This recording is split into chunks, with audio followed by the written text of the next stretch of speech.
Recording in progress. Good evening, everyone. I call to order the October 29th, 2025 meeting of the Planning and Transportation Commission. Mr. Tvetter, would you call the roll? Yes, Chair Egan. Here. Vice Chair Chang. Here. Commissioner Heckman. Here. Commissioner James. Here. Commissioner G. Here. Commissioner Peterson. Here. Commissioner Templeton. Here. For the record, we have quorum. Thank you. Assistant Director Armour, do we have any agenda changes, additions, or deletions tonight? No changes. Very good. Mr. Tvetter, do we have any public comment for items that are not on the agenda? Yes, through the chair, we do have one request to speak at the moment. I'm going to invite Bob L. to the mic.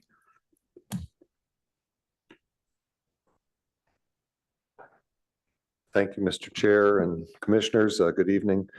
And forgive me for reading. I'm not a great public speaker, but my name is Bob Lennox, and I'm the president of the Palo Alto Airport Association.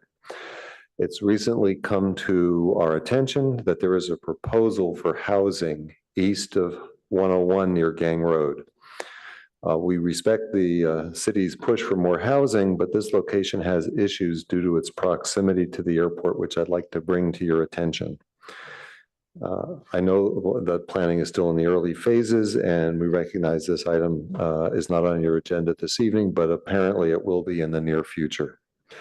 First, this development lies within the airport influence area, and as such, I understand there is a legal requirement for the Santa Clara County Airport Land Use Commission to review the plans. Any building within the airport influence area requires the county's airport land use comprehensive land use plan to be considered for compliance. Secondly, while this would be the first residential construction in this otherwise commercial area, it is planned directly under the airport traffic area, which is this red line right here. Okay, this development is going to be right in this area, and there's already traffic planned for there, and it's a safety issue. This pattern's been optimized for safety while minimizing noise impact on the existing residential areas. We feel it would be a grave disservice to future residents if they were not clearly informed of the aircraft noise footprint before purchasing. Harmonious community relations with neighbors and the city are cultivated when expectations are set and met, not discovered, and disappointment would follow. We look forward to collaborating with the commissions and the city council to create the best combined outcome for both resident and airport communities. Thank you. Thank you, Mr. Lennox. Through the chair, I've received no other public comment cards and no request to speak on general public comment. Very good. Thank you. All right, then it's time to move on to city official reports. We'll start with you, Ms. Armour. Yes, thank you. Just briefly, we'll jump into the standard report for upcoming meetings.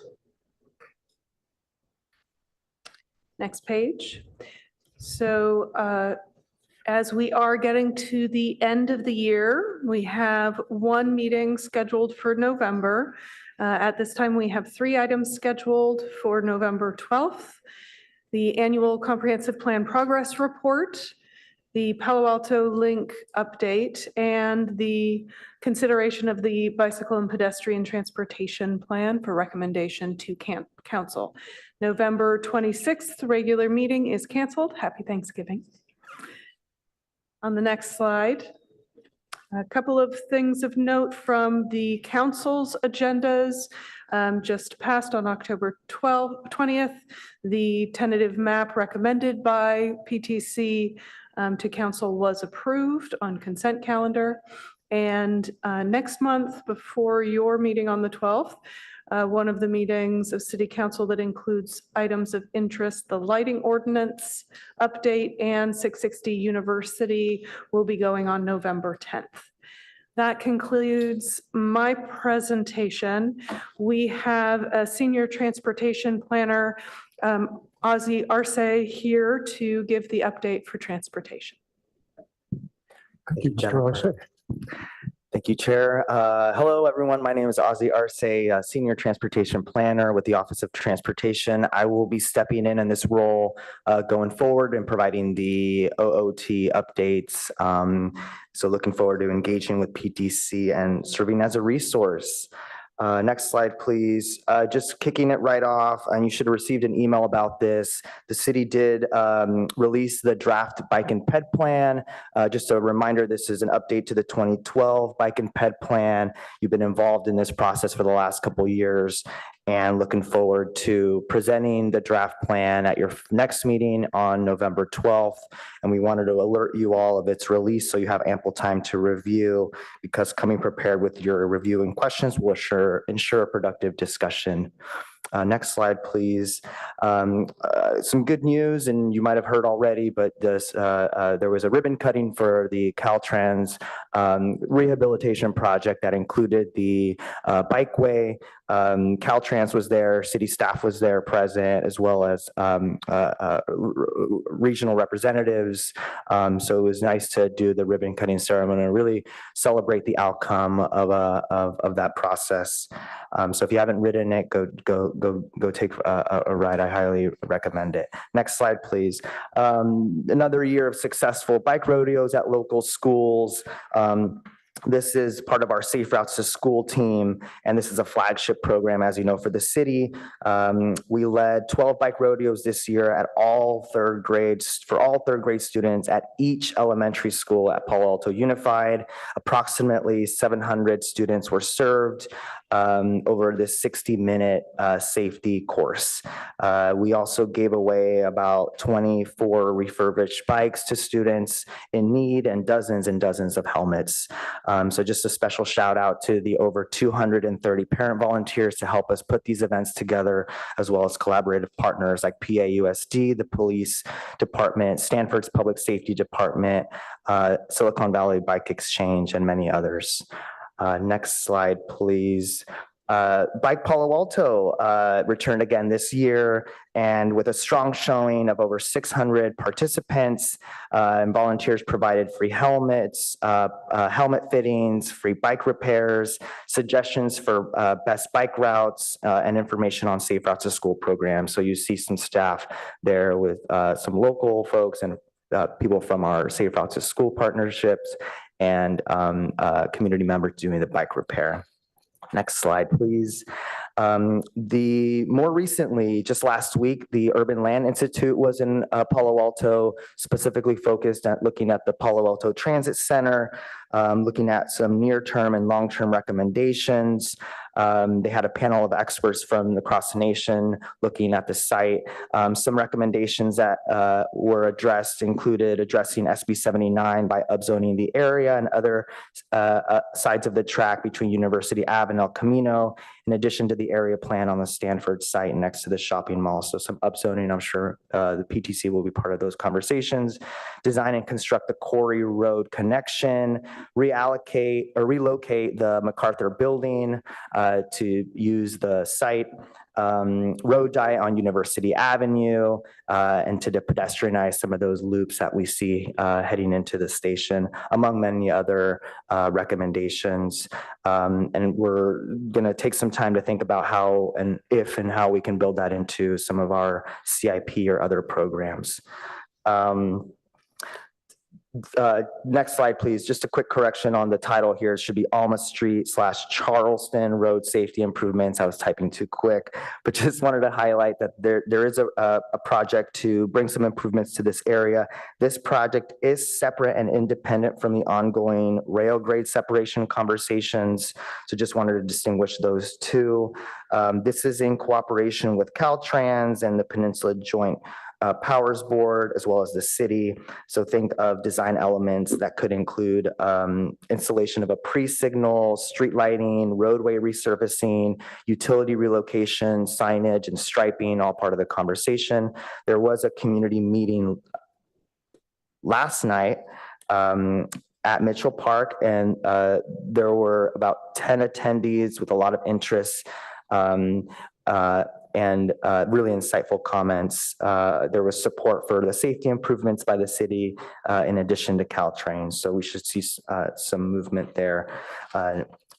Next slide, and in closing, and I think one of your agenda items today will be a discussion around, or really an introduction around the vision and the idea around the Grand Boulevard Initiative. So just wanted to note that Cassie Halls, the Major Corridors Manager at Samtrans, is joining us tonight, and she's a project manager for the GBI initiative, and they will be presenting a progress update on the GBI and sharing the vision and goals to get your feedback.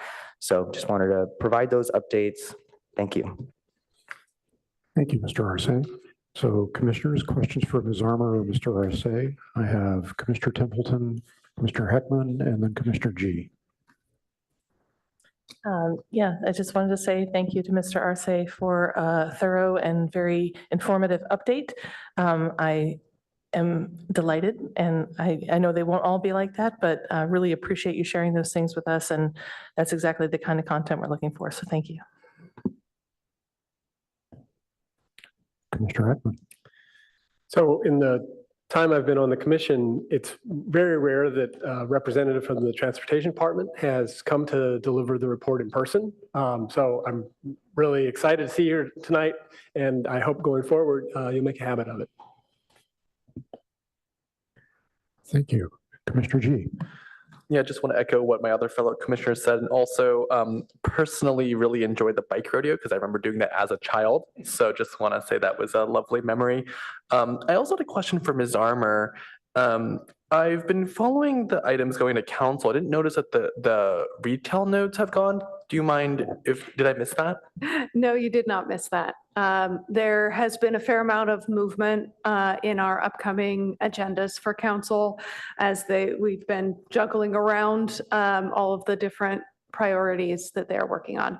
And so that staff report is ready to go, but there's been some discussion as to whether it should go to the retail committee before going to council. And so the latest, which I didn't include in my presentation because we'll see whether we do maintain this plan, but the latest is to go to the retail committee in December and then bring it to council on consent after that.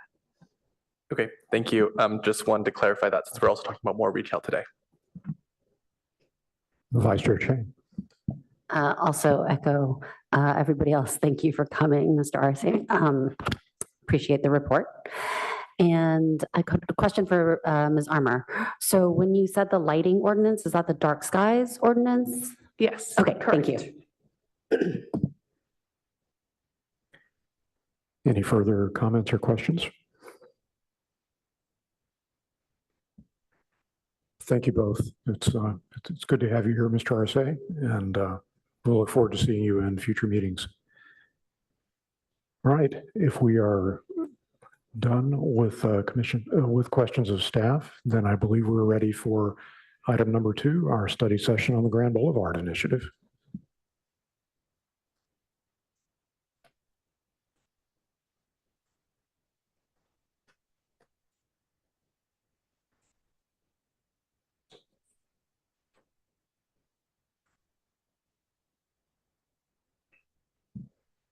Hello, everyone. My name is Cassie Halls. I'm the manager of major corridors at Samtrans. Great to join you all tonight, and I'll try to keep this brief. And thank you also, Ozzy, for the great introduction. So as you can see on the slide here, we are providing an overview of the Grand Boulevard Initiative today, which is a multi-agency partnership to implement transportation improvements on El Camino and to expedite improvements across the whole San Mateo County segment of El Camino. However, we are also including Palo Alto due to a couple factors, just to the proximity of Menlo Park, and then also because of Route ECR, which is our bread and butter transit service, goes all the way to the Palo Alto Transit Center. So we wanted to include Palo Alto. However, we wanted to focus on San Mateo County given our jurisdictional focus at Samtrans. So I'm just going to be providing an overview of our efforts and also an introduction to our planning study, which we are going to be completing at the end of this calendar year. And we're asking for your input on a couple pieces of the action plan. So we'll have a couple discussion questions at the end. Next slide. Oh, I'll also mention that Jason Kim is on the Zoom. He is the Transit Capital Planning Manager at VTA. We're closely coordinating with VTA. So if you have any VTA specific questions, he's also available. Next slide. Okay, so what is the Grand Boulevard Initiative? This is a partnership between SamTrans, jurisdictions along El Camino, transportation-focused public agencies, including the SMCTA and Caltrans, as well as MTC, CCAG, and SamTrans, and then advocate and business groups in San Mateo County. And I'll just mention that Palo Alto has been a very active member, as well as Stanford have attended multiple meetings. So SamTrans is working with these partners to lead workshops with staff. We've done about 1.5 years of workshops to focus on how do we build momentum around transforming transportation on El Camino. So this group is called the GBI Task Force, and we're working to advance a unified vision, focusing on mobility and safety on this critical north-south corridor that we understand serves as both the main street of a lot of local communities, as well as providing this important regional connection. Next slide. So this is just a little bit of why are we doing this. If any of you ever drive on El Camino or bike or walk or take public transit, you probably understand this already. But we believe that it's time to modernize El Camino Real. I recently learned from Caltrans it was actually the first highway.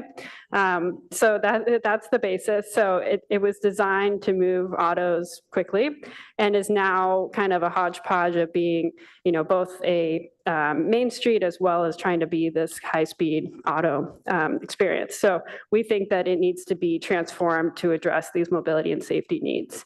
And there are a lot of COPE benefits, even though we're trying to hyper-focus on mobility and safety.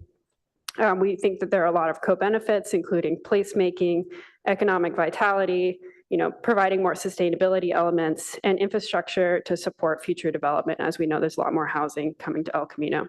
Next slide. So this is just provides some visuals of who's involved in our GBI working group and task force. So we have a task force that includes all the city and agency staff, advocacy groups, business groups, and we also have a focus working group of just the city and agency staff that is focused on implementation. Next slide. This is an overview of all the agency partners and roles. One of the exciting things about GBI is due to the jurisdictional structure, El Camino projects often are, maybe different folks are leading different projects and they're not under one roof. So now we are designing El Camino or designing GBI to focus on how we can all collaborate and speak with one voice so that it's easier for cities to understand what is the policy and plan for El Camino, and also to provide a unified approach for all of this. And I'll also mention that Caltrans as well as SMCTA and the others have been excellent partners, and MTC and the SMCTA are providing funding for this plan along with SamTrans dollars. Next slide. And then lastly, apologies that Palo Alto's in gray here. That's not a personal offense to you all. This is, we've done these roadshows mainly in San Mateo County, so you all are the exception. But we're coordinating across 9 different projects and studies underway. So we're also coordinating with Quarry Road, and we're working with VTA. However, the ones in San Mateo County are listed here. The main takeaway is that there's a lot of work happening on El Camino, and all the cities are kind of gearing up to make changes. And what our intent is with GBI is to streamline the efforts that cities have to do in order to move these projects forward. Next slide. Okay, so I'm going to take a couple slides to talk about our planning study, which is called the GBI Action Plan. If any of you know about the Caltrans process, this is a requirement that Caltrans asked of us. That's the feasibility study for this effort. So this is intended to refine design concepts prior to starting the next phase of the Caltrans process. And it's important to note that normally when cities try to make improvements on El Camino, they have to go through the Caltrans process on their own. The process is very extensive, requires a lot of traffic studies, multi-million-dollar planning efforts, et cetera. But what we're doing is we are proposing a coordinated approach for all of San Mateo County plus a portion of Palo Alto up to Quarry Road to go through one Caltrans process together. Given that there are pretty similar conditions across the county, we're leading this coordinated process. Samtrans is sponsoring the first phase with the TA. And then we will be identifying roles and responsibilities moving forward from there. However, we see that there's a lot of benefit in having this coordinated approach, so it's less of a burden for cities to go through this process. So next slide, please. So the GBI action plan is essentially just setting our vision before we start this whole approach together. And the difficult thing is we have, just in San Mateo County alone, we have 14 jurisdictions. So we're trying to work with all these jurisdictions to establish a cohesive vision. So it may look different for each city in terms of what their final design is. However, we want similar themes across the county, and we also want to make sure that any facilities that we put in are continuous. So for example, you all have some great new bike lanes on El Camino and Palo Alto. Right now in Menlo Park, it just basically ends. So we want to figure out ways to make sure that all of these jurisdictions are working together. Next slide. This is just a slide showing how we're doing engagement for the GBI action plan. We're presenting to all the councils right now. We also have a steering committee of all the public agencies that I mentioned, and we are going to be seeking Samtrans and TA board adoption at the end of the year. Next slide. So this is our corridor-wide vision that El Camino Real is a safe and vibrant street where people of all ages and abilities travel comfortably. We're not trying to do some gold-plated design. We're not trying to do the perfect thing. We're trying to try to get along a improved vision for how we can prioritize safety and mobility on El Camino. Next slide. So when we have worked a lot with cities along El Camino, as well as the advocacy and business groups, we asked them from the beginning to figure out what are the problems on El Camino. We know there are a ton of problems, but how do we prioritize them? How do we make sure that we're addressing the things that matter the most? And so both in the data that we gathered, as well as from all of the cities and other folks involved in GBI, we saw safety as a top issue. When you look across the Bay Area, El Camino Real is the most dangerous corridor. And we have an unusually high rate of fatal or serious injury crashes, particularly for people walking and biking. So this is one of our top problems that we're working to address. And our goal for this is to adopt a safety first mindset to eliminate fatal and serious injury crashes. We also saw all of the cities coalesce around mobility. So the general feedback was that El Camino Real has this highway-like design that is incongruous with the local communities and discourages walking, biking, and transit use. So we want to transform El Camino Real into a complete street that works for all users. And then lastly, we hear that it's very challenging to develop, implement, and fund projects on El Camino. So we're creating a new framework for change, aligning vision, policy, and funding, as I described previously. Next slide. So this is just the menu of options that we're proposing in the action plan.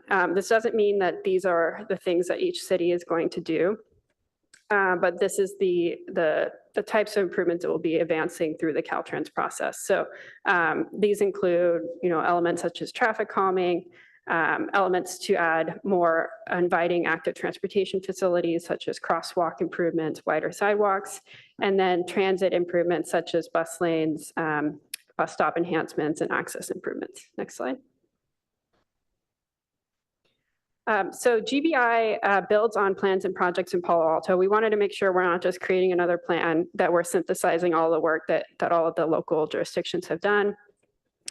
So a few to note are the El Camino Real Master Planning Study, which helped us for the Palo Alto section, was helpful in figuring out how, how we're going to include this and how we make sure our vision aligns with this and vice versa, as well as we're closely coordinating with Quarry Road as well. Next slide. Okay, so I'm just going to prompt a couple, next slide, couple questions. Oh, actually, sorry. This is a good slide to talk about. So it's important to know from the onset with this project that this is going to be very expensive and it's going to take a long time, which is never what people want to hear. But I think we should level set the expectations on El Camino. So this is 22 miles of streetscape redesign. It's going to be one of the largest capital projects we've completed in San Mateo County. And we estimate $750 million to $1 billion to complete this effort. We're currently at the blue on the left, so we're in the conceptual planning phase. I mentioned the GBI action plan, and then we'll be starting the project initiation document, which is the Caltrans way of saying the conceptual planning work, and then moving into design and construction. So we think this will likely take 6 to 10 years to realize all the improvements we want to make.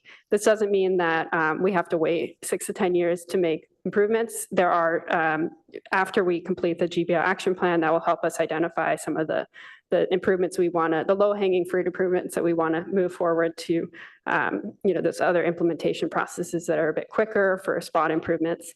But this is, our fully redesigned corridor is going to take a fair amount of time. However, there's a lot of economies of scale of doing it as a coordinated effort by having all of these 15 jurisdictions, including Palo Alto, involved in this coordinated process. We're spending $2.5 million for the PID, which is listed here, where if a city went alone, they would often spend $2 million. So there's a lot of benefit for cities to be involved in this. And also another note, we've had the SMCTA also at many of these council presentations. They were unable to come tonight, but they are really bringing all the forces in to try to get this funded. So there are a lot of funding sources that us and MTC can access that cities can't access, and this is more competitive for discretionary funding given that it's a corridor-wide project. Next slide. Okay, so I hope I didn't go over time, but I'm happy to answer general questions, and then we also have some discussion questions listed here and a cheat sheet at the bottom of the goals that I'm asking about. So I'm curious to hear what goals do you have for the corridor, how we can best work together to advance this vision, and then are you supportive of the process as we described it? Thank you so much. Thank you, Ms. Alls. We will be able to entertain some clarifying questions here in just a moment, but Mr. Tavera, we have an iPad technical problem up here. Let's take a quick look at that, and then I think we can begin clarifying questions.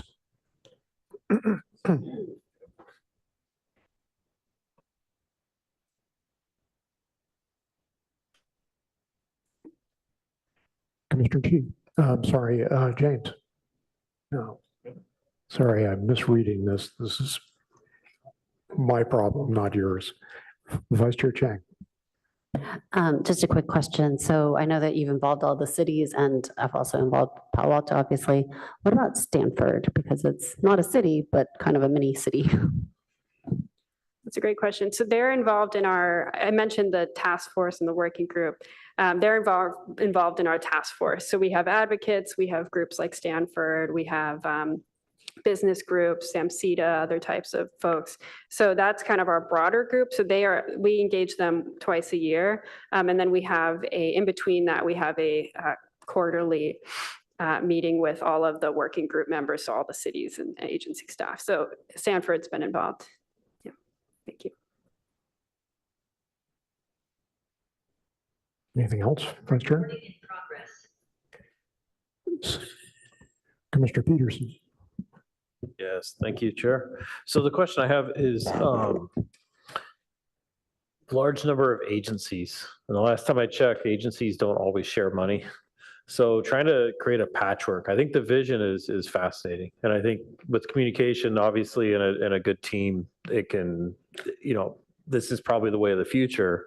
How do you envision trying to coordinate or allow, I think you're even talking about more, you're creating the platform to allow people to coordinate and to put those projects together so that they make a coherent thing. Because what you're describing right now is it's basically like a patchwork quilt, like made of different patches all the way through. And it looks great, but still, it's not quite a planned corridor, which is probably why it has the high injury rates.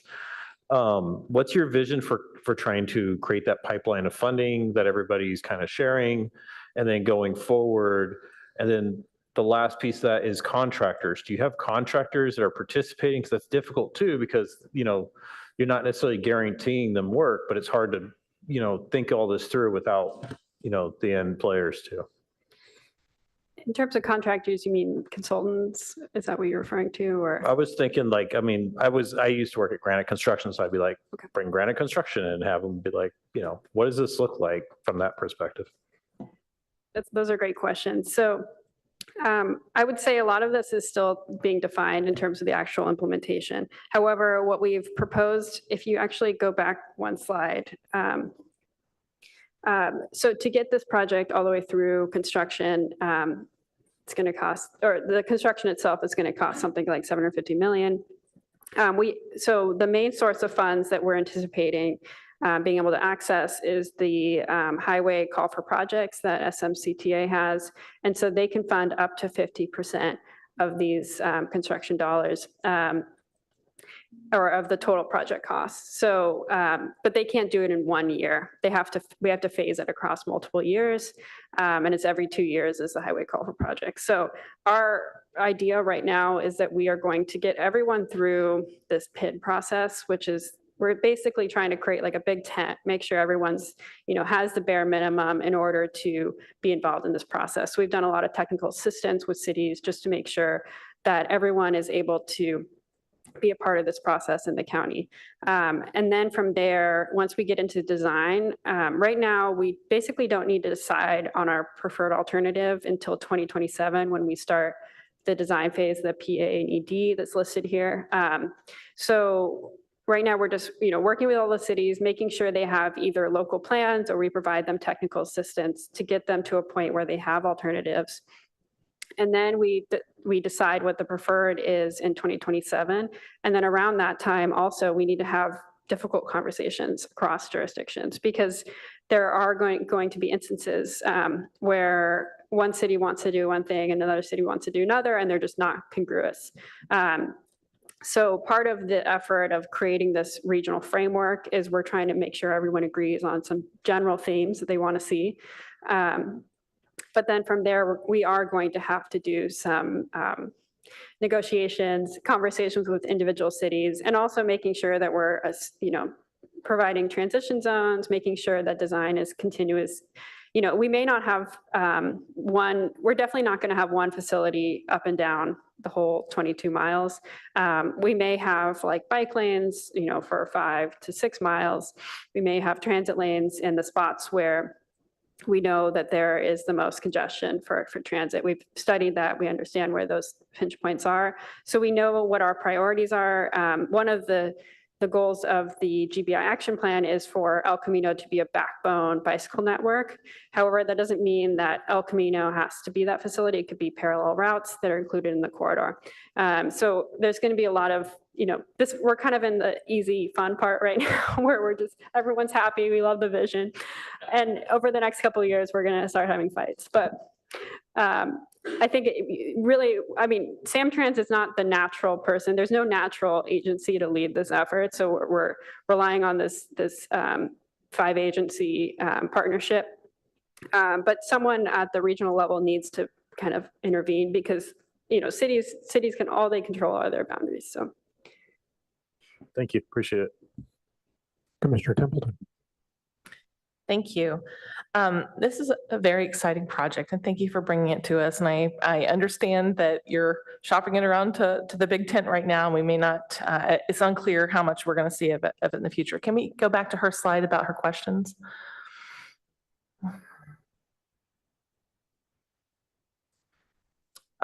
So goals, Do you want us to limit the scope of goals to how it interacts with our city? Okay, Is this clarifying or well, it sounds clarifying to me, Chair. What do you think? just wanted to make sure you're happy with the limitations so that we can get the public comments in, if any? Sure. It sounds like you would like me to hold off, and I will talk to you later then. If I don't mean to suppress the question, just trying to follow the process. As I was, but I'm happy to hold off. Let's go ahead. You seem eager to move forward. Let's do it. All right. Any further clarifying questions for Ms. Halls? Mr. Tavera, do we have any requests to speak? Yes, to the chair, I have one request to speak on Zoom, and I have not received any public comment cards in person. At this moment, I'll allow Bill R. to speak. Bill R., you may now speak. Can you hear me? Yes, we can hear you. All right. I think any planning or eventually environmental consideration of this project's got to consider the existing physical environment. And the existing physical environment includes the bike lanes that exist in Santa Clara County, both within the city, abutting city territory and unincorporated territory, Stanford in the county.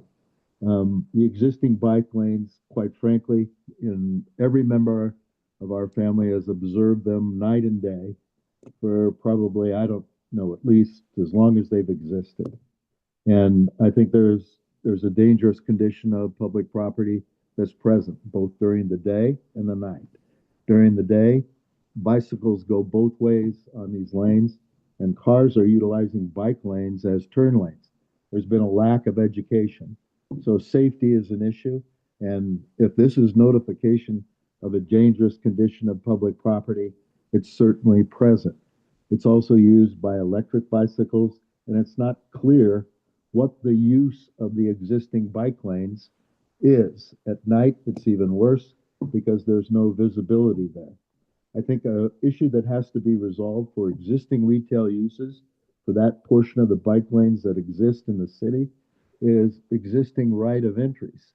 Those are rights and property. Those property owners are entitled to compensation.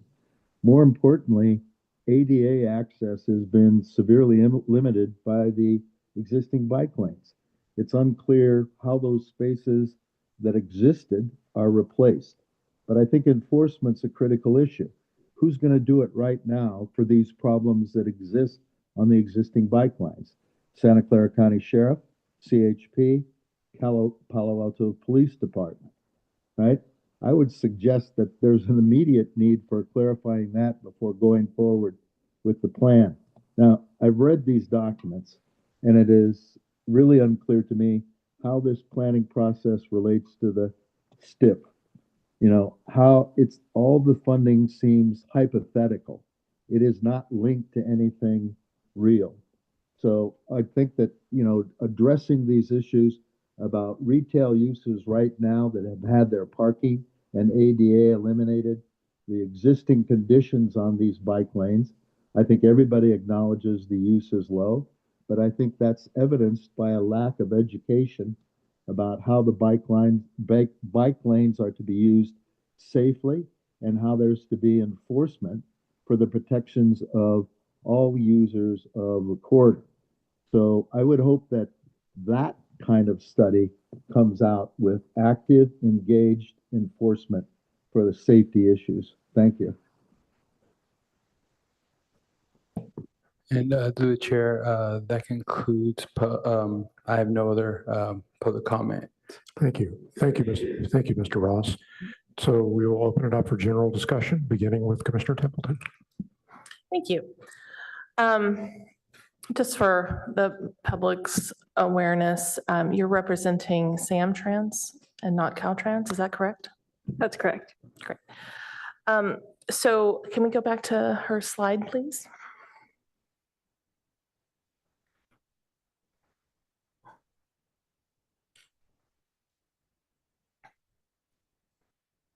Thank you. I have a lot of thoughts about El Camino in general, but I'm going to try and keep it scoped per your request.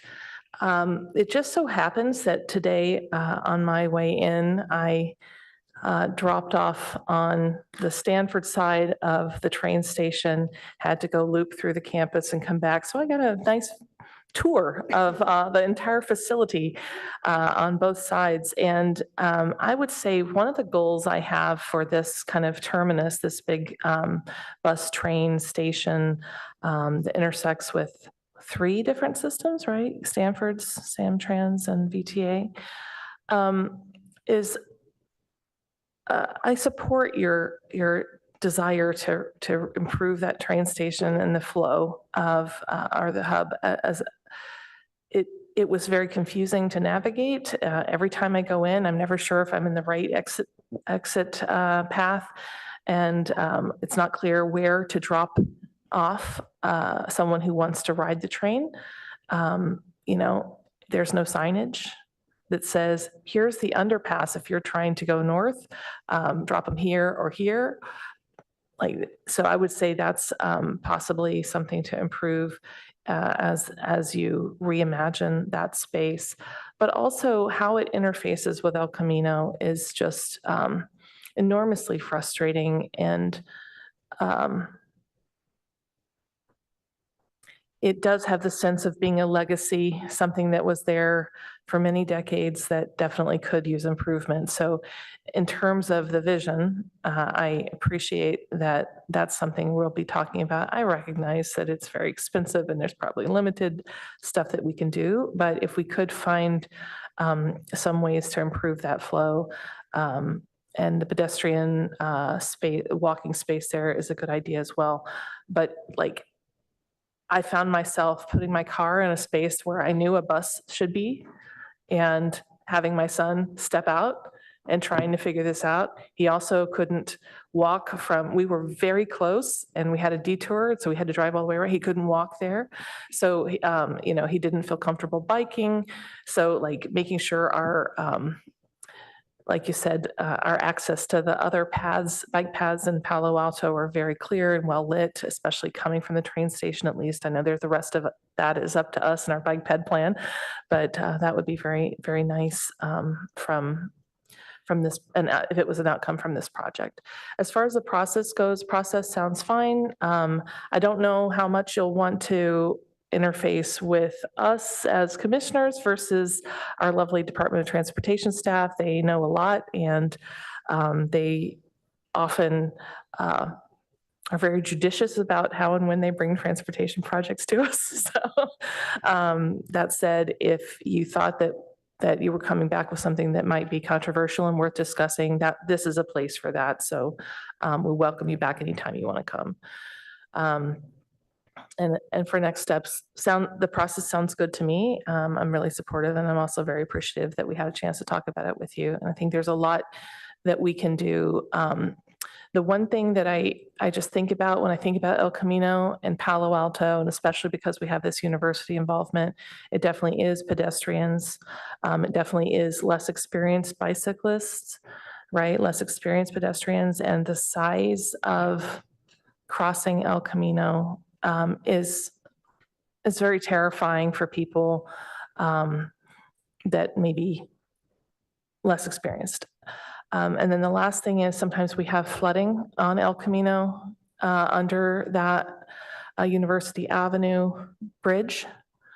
So if you are going to do any kind of improvements to that interchange, that needs to be dealt with. And if you aren't going to do it, that still needs to be dealt with, right? So if you, in other words, if you don't want to shut down El Camino when it rains, which happens right on this side of the border because of that underpass, even just having a better pump or better maintenance for the pump, if there is one, would be something worth seriously considering. Thank you.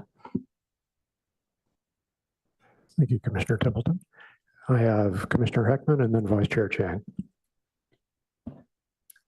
Thank you, Chair, and thank you for the presentation. I think it's an exciting, ambitious project, and it's great to get a first look at it.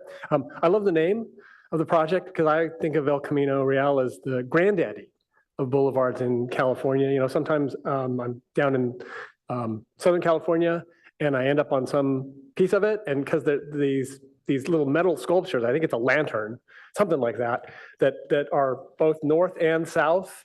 And I always, when I see that, I get this sort of weird connected feeling, and it makes me think about like the wagon trails that connected the original missions in California. So I think it's a super important part of our state history, and the idea of beautifying it and increasing its functionality in this limited segment is definitely worthwhile. So thank you for bringing it to us. The goals I would have for this corridor, really, I can improve on the goals you stated. We had a public commenter just before our remarks speak to really what I think is the safety goal, which I don't think it's a coincidence that is listed first. I think that was intentional because that is the first and foremost goal of this process, and so I know that will be worked into it. The mobility goal is the one that really makes me scratch my head. We have really a set amount of space, curb to curb, and maybe even less if we're talking about expanding sidewalks, unless we are talking about acquiring land to expand the boulevard, which would be extraordinarily expensive. And nothing I read in these documents suggests that is in the cards, at least now. And so, the real question is, well, how are we going to make everything fit? How do we make this a pedestrian-friendly streetscape while accommodating more bikes, which is already happening right here in Palo Alto and our neighboring cities, and more buses, and accommodating cars that want and need to flow in volume. So, I mean, to me, the mobility goal is, it's nice to see it written. How are you going to do it? And that's what the process is for. And so I'm looking forward to seeing those ideas as this unfolds, well after I'm no longer a commissioner. So that's what I have the goals. How do we best work together? I think you've started that process here tonight. We keep communicating. I don't know how often the PTC will be involved as to this, sort of limited segment on the north end of Palo Alto. But I think everybody just keeps talking, and that's how you work together. And I am supportive of the process as you've described it. So those are my comments. Keep going. Thanks. Thank you, Commissioner Heckman. Vice Chair Chang. Hi, thank you for coming tonight, and thank you to both commissioners who've already given really great comments. I agree with everything that's been said. So I'm just going to add a tiny bit. As I think about the timeline for the project and you saying it could be 6 to 10 years, we've had legislation, as I'm sure you know, that affects Palo Alto quite a lot, affects the transit center right there quite a lot because of the housing. So SB 79 is just something to keep in mind. And I think that while certainly you're going to be working with our transportation folks a lot more than with us, it's also really important to work with our planning folks, because since the end of your segment connects to our downtown, we have a downtown planning effort. We don't know how SB 79 is going to affect that, but regardless, there will be many, many more units of housing. And in addition, I know that at one time there was a project proposed for the transit center itself, and all of those things would increase the amount of multimodal traffic. And so just to keep those things in mind, as I'm sure that you're doing, but those are some of the thoughts that come top of mind when I'm thinking about how this would impact Palo Alto.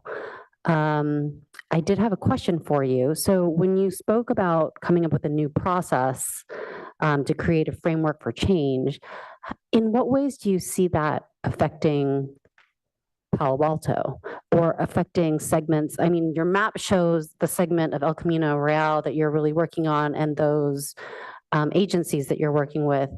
But is that framework for change something that would impact the adjacent agencies or be something that we could learn from? That's a great question. And just to your previous comment, we are definitely tracking SB 79. I think for the segment in Palo Alto, the train station will overrule anything that El Camino would to do. So the fact that there's a train station, there's requirements for, I think, a half-mile radius. For the El Camino portion, we're still getting interpretation on whether or not it would be applicable to El Camino based on our understanding of what the future of the corridor is going to be. But for the Palo Alto segment, nothing would come new out of any improvements we made on El Camino, given the presence of the train station. To your question about the change in the process, I think what I talked about today is our first step towards change. I think Caltrans has been very active in this partnership. They are changing a lot as an agency. They have a bunch of new transit policies, complete streets policies that are reshaping how they do their work, whether it's repaving or whether it's, these larger projects that they're involved in. So I hope that GBI is really a test case for them of how this type of work can happen. And they've said that multiple times when they've attended GBI meetings, that this is like a new framework for how to do multi-jurisdictional visioning. And they currently have their the Comprehensive Multimodal Corridor Plan, which is their long-range vision for El Camino that they're doing both here and in San Mateo County. As well as the small portion in SF. And our process is guiding that effort in San Mateo County. So I think there's this coordinated process that we're leading with Caltrans.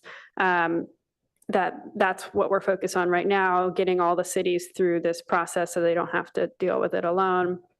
And so we can also maximize dollars for construction. But I think there's also a potential future changes to all of these processes. So one of the recent pieces of legislation was SB, I think it's 910? Anyway, there was a new, I'm not remembering the name, but there was a new bill that passed that makes it so that Caltrans for state route has to expedite transit improvements. So I think that SB 960 is the name, but I think SB 960 will really shape the future of what we're going to do. Thank you. I look forward to seeing what you come up with. Commissioner G. Thank you. Just want to echo my fellow commissioners. Thank you for coming. Thank you for including us. I just have a very small comment, which is I think that the way our station may get redesigned depends potentially on the ULI study that we recently went through for the station. So I'll defer for your conversation with Mr. Arce, who seems very involved on that, to learn more about what we're doing there.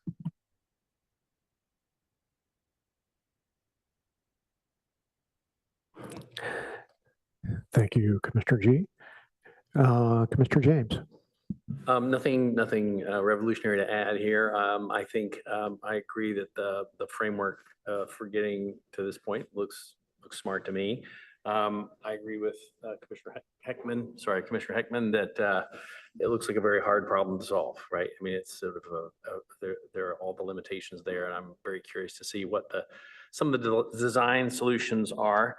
And then the last question I have is just kind of a very narrow one, which is on the draft corridor wide vision page, you've picked 2 locations to show photographs of. And I assume those are kind of best of class in your view. And I'm just curious where they are. Oh, that's a good question. It's packet page 22. Yes. So one is in Menlo Park. I know this material too well now. You guys are my last council presentation. One is in Menlo Park and the other, I believe, is in Redwood City. So the bike lanes in Redwood City, the wide pedestrian walkways in Menlo Park. I would say there isn't really like a perfect location on El Camino that exemplifies what our vision is. I think there are little pockets of what you could see is potentially happening in the future. But that's the test cases that we showed in that photo. Can I add one thing? I think the naming is the same of one of Peter Calthorpe's books for sort of ideas for El Camino, and I'm just wondering if there's any overlap there. Is that coincidental? So this initiative has actually been around since 2006. That may be what you're referring to. So it was broader before. It was two counties, both Santa Clara County and San Mateo County, and it focused on, land use, housing, transportation as well. And there was a lot of progress that came out of that for the housing and land use side of things. Transportation, given this whole Caltrans process and the implementation challenges, there were only about a quarter mile of improvements that were made on El Camino in terms of like transit and bicycle improvements in the county. Of course, Palo Alto, Mountain View have improvements, but we just haven't really moved the needle. So that's why we wanted to focus on transportation. Thank you. Thank you. I will jump in with a few things here, going from the specific to the general. You asked about goals. I would say that bike lane connectivity is a high goal, a high priority goal for me, and a very difficult one to achieve, but nevertheless of interest. I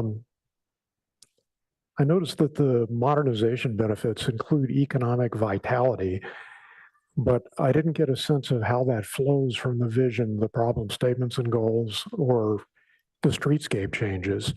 So how do these things that you mentioned early in the high level discussion come into play?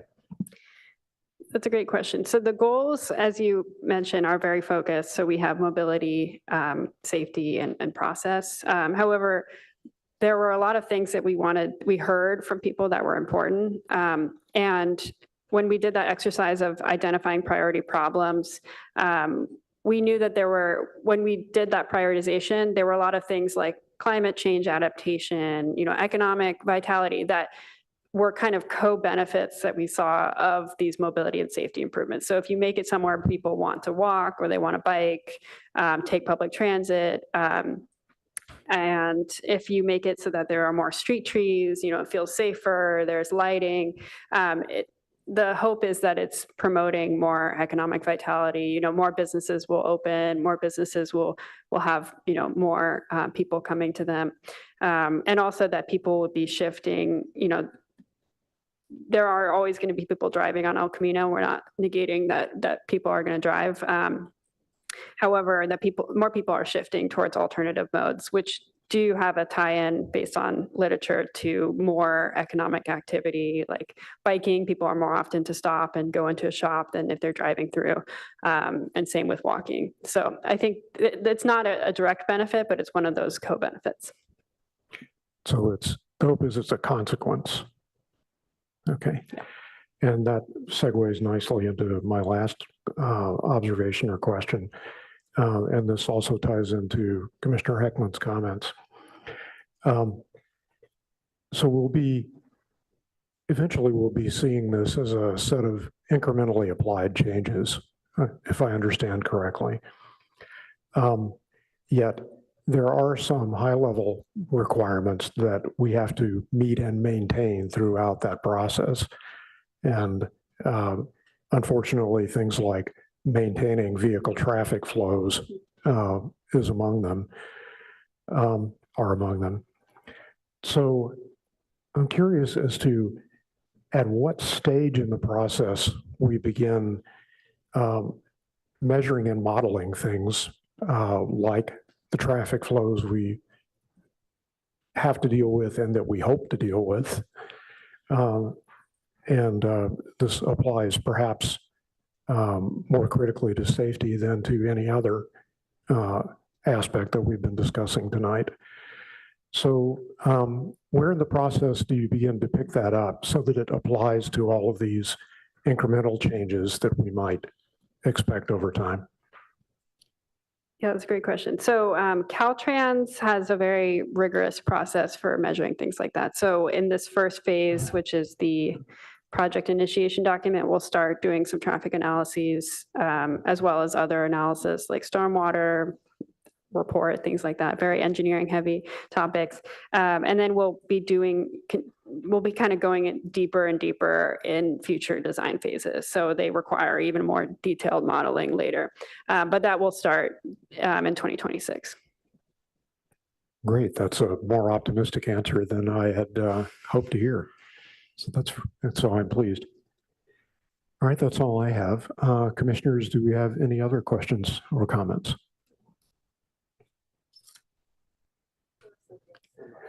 Commissioner Peterson.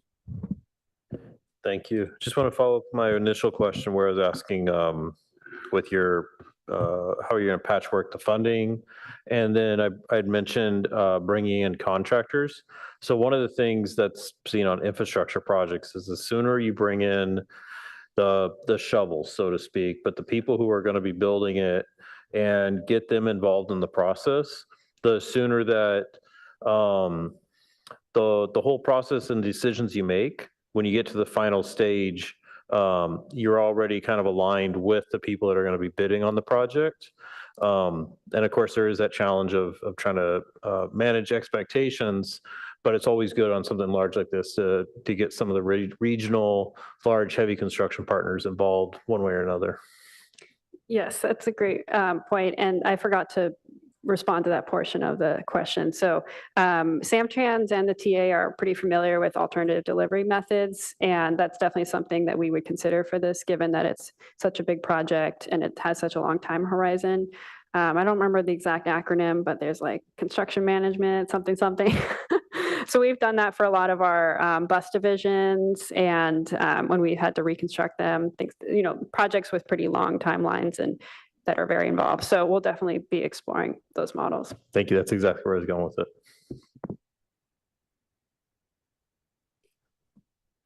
Any other questions, commissioners? Thank you again. This has been a very optimistic and hopeful expression of where we'd all like to go. And we very much appreciate your taking the time to inform us. Thank you.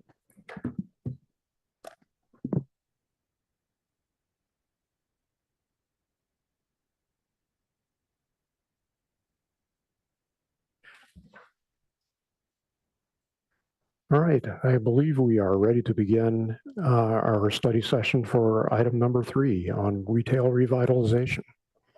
So may we have the presentation? Yes, thank you. Tonight we have Jean Eisberg online to talk us through the options here for this item this evening. So I will pass it off to her once she's ready. Great, thank you. Good evening, Chair Aiken and members of the commission. So tonight we're talking about retail revitalization measures. Next slide, please. And this is based in policies from the comprehensive plan and from the city council's priorities, which include promoting a retail zoning strategy. On the comp plan side, there are a number of policies related to retail, including zoning revisions to support small business, parking reductions, and supporting innovative retail. Next slide, please. This task is also built on a number of studies that were done a couple of years ago by Street Sense and by Michael Baker International. And so those provide a basis of data, of analysis, of recommendations for the city to consider. The PTC met a number of times in 2023 and 2024 to review these reports and discuss potential strategies, but didn't have an opportunity to review an actual ordinance or move forward with an actual ordinance. The City Council and the City Council Retail Ad Hoc Committee ended up preparing and adopting an interim ordinance. Next slide, please. And that ordinance addressed a few targeted issues. So one, expanding permissible uses, so some specific changes to definitions to try to allow more flexibility in a number of districts. reducing thresholds for waivers from use regulations, and modifying the formula retail definition on California Avenue to again be a little more expansive. So the interim ordinance sunsets in December 2026. And so a permanent ordinance would replace that in advance, or otherwise it sunsets on that date. Next slide, please. So tonight we're looking for the PTC to consider options and recommendations for this retail strategy. These are primarily in attachment A of the staff report, and we're looking for your feedback to help prepare an ordinance for your consideration to make a recommendation to council. So this includes refining and making permanent those interim regulations, addressing other topics that were identified by the PTC, by council in their motion on the interim regulations, by staff over the last couple of years, and then considering other amendments based on those previous consultant reports. Next slide, please. So one of the problems when we started really looking into the zoning is that it's very complicated. There are multiple sections that apply for a retailer who's looking to identify locations in the city to locate. It's very lengthy, very text heavy, and in some cases, in some of the districts, fairly restrictive in terms of the types of uses that can locate. And the issue is that all other things being equal, if a retailer wants to be in the region, maybe not as sensitive to being in Palo Alto, if the lease rates are comparable, they may choose to locate in other places. And so the zoning can help on the margins, can help encourage retailers to locate in Palo Alto. Next slide, please. So first issue is about use regulations. So restrictions on uses can prevent, can help or can lead to some increases in vacancies. So allowing more uses can reduce those vacancy rates, can improve pedestrian orientation and potentially increase revenues. And we're particularly looking at some of the trends in retail and the typical uses that we see today in the market that may not be allowed in Palo Alto, but that Palo Alto may be supportive of. Next slide, please. So this includes takeout restaurants, particularly since COVID. We see takeout in many restaurants. In many locations, it's actually currently precluded in the code. And so distinguishing that from drive-throughs, which the city probably wants to continue to limit in most locations. A second, animal care, this idea is distinguishing between daytime uses, which pet grooming, cat cafes, uses that don't have overnight facilities that might have noise impacts. Likewise, automobile showrooms, which are now allowed downtown and could be considered in other districts where dealerships are not allowed or appropriate. Next slide, please. Other ideas around fitness centers. Currently, fitness centers are regulated by size in certain districts, and so we could consider increasing that size to allow a little more flexibility. Similarly, medical offices, we see medical spas as a new use, other types of medical offices that have a retail component, like wellness or med spas or acupuncturists, where there could be street-facing uses that ensure that more pedestrian orientation, window shopping. And so thinking about expanding the medical office definition to allow those types of uses, distinguished from a more traditional physician's type of office. Next slide, please. So lastly, on use regulations, the commission could also consider allowing office uses in the rear of a space, so facing a side street or a rear yard, not on Cal Ave or University Ave necessarily. Can I interrupt you for a moment? Yes. Sorry, your audio has reduced. I don't know if you have a way to adjust your microphone or not. It wasn't coming through quite as clearly. If you could maybe just speak slightly louder. How's that? Any better? Indifferent. You were fine initially. So was there anything that changed? No, but let me hit a button and see if that. Is that any better? I don't detect any difference. All right. Well, we'll make it work. Okay. I'll try to speak up. So lastly, on use regulations, there's a category of retail-like. It's a definition in the code. It is not a use classification itself. So another idea to be more expansive is to expand the existing retail service definition, which would encompass both retail and retail-like uses. This could help streamline the code and just broaden the range of allowed uses. Next slide, please. Your volume is back, by the way. Oh, great. I'll stop shouting.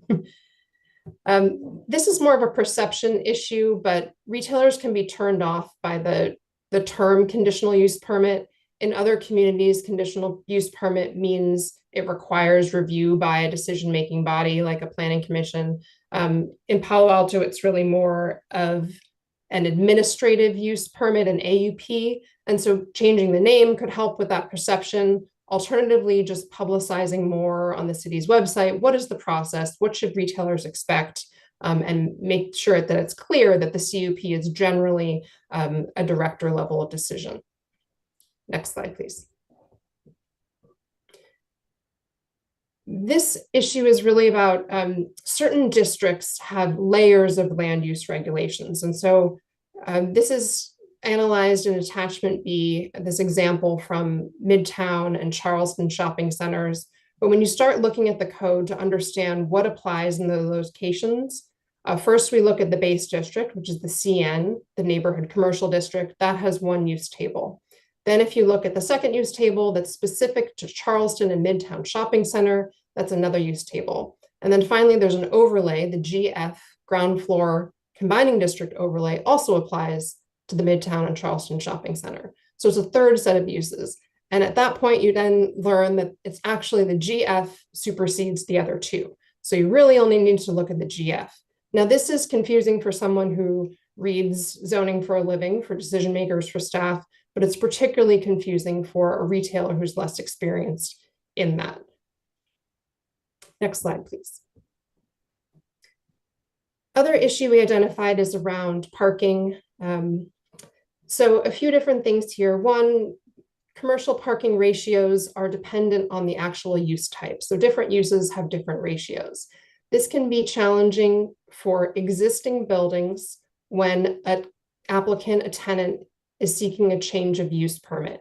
So if the existing building maybe has 0 parking spaces or 1 parking space, a new tenant wants to locate and they're not proposing an addition. But if they have a higher parking requirement, say they generate a parking requirement of 2 or 3 spaces, and they cannot physically put that on the site, that use cannot go into the space. And so in some cities, you'll see that they exempt change of use applications from parking requirements to acknowledge that physical limitation of an existing use. Other things that the city could consider are increasing the shared parking reductions so that a residential and commercial use could share more parking, or really promoting some of the state laws like AB 2097, which exempts parking close to major transit. Next slide, please. So the retail preservation ordinance, this applies in all locations where retails are permitted use. And so I'll show on the next slide a map, but if the commission is interested in looking at the retail preservation ordinance, there's a few different things we could do. We can limit its applicability to specific locations, like in downtown. We could reduce the replacement threshold. Generally, it's a 1-to-1 replacement requirement in terms of square footage. If there's an existing retail use, we could look at modifying the waiver thresholds to make it a little easier to make the argument for a tenant that they cannot replace that particular use. We could also, on the flip side, look at requiring retail in specific locations rather than requiring retail where it currently exists.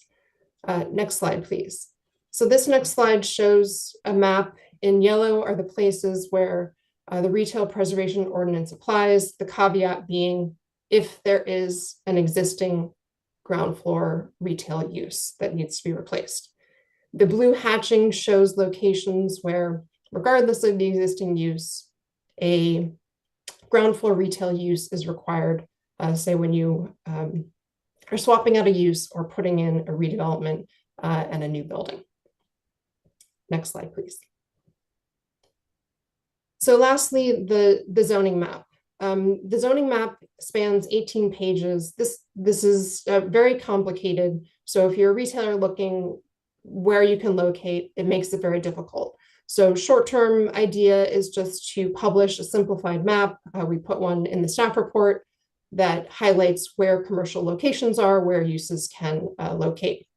Longer term, the commission may be interested in streamlining commercial districts and those overlay districts and simplifying this map. Next slide, please. So I wanted to introduce my colleague who I'm working on this project with. Christine Furstenberg is a retail broker, and she's been working in that role for over 30 years.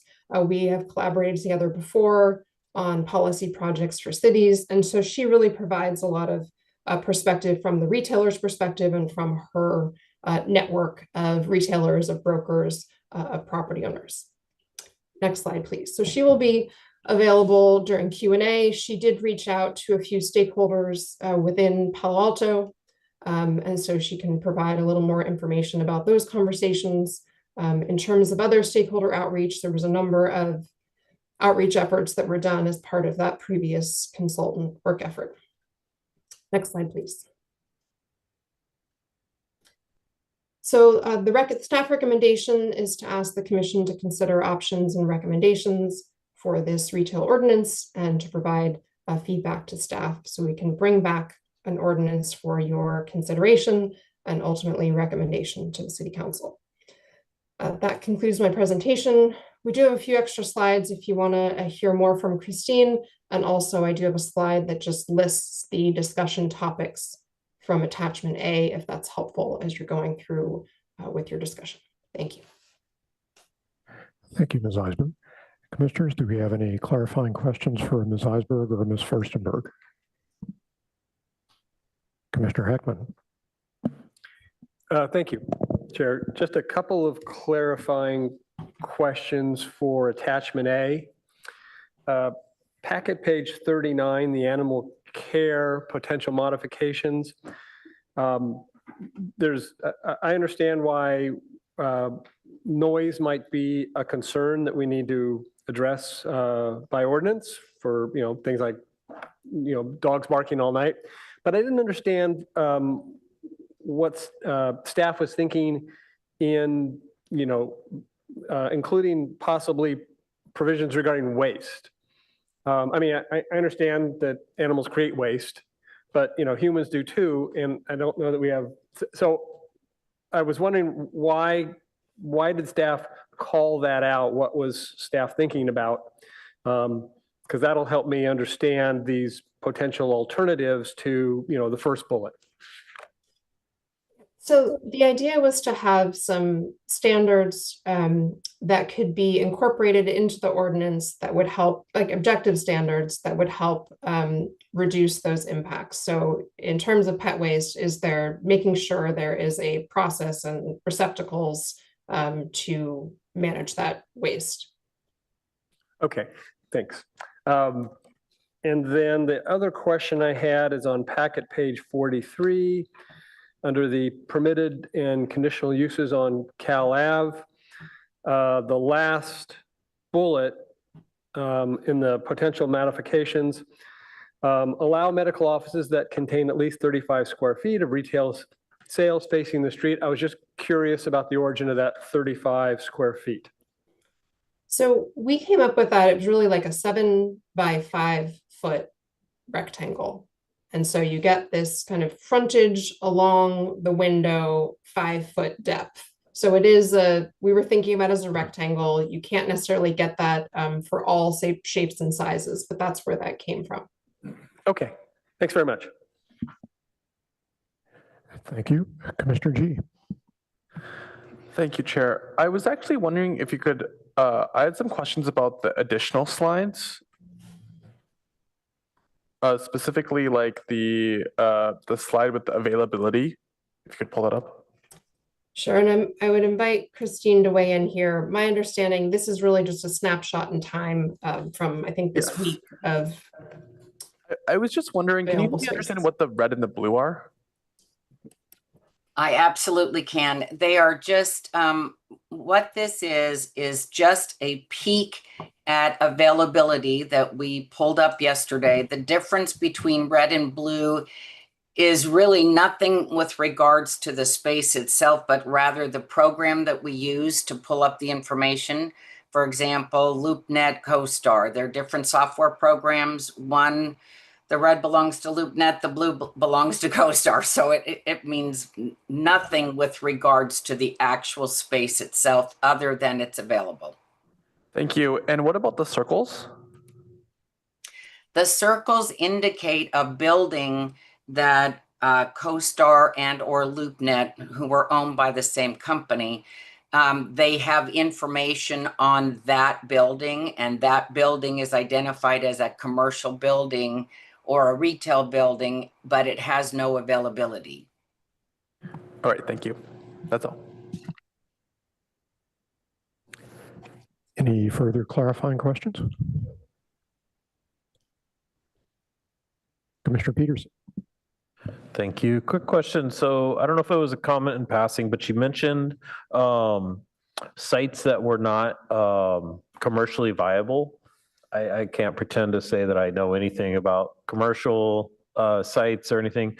Is that a proposition that, you know, maybe that's part of this? You know, I don't know if there's a heat map or even just like what we have on the screen right now, that there's a index of commercial viability of each site.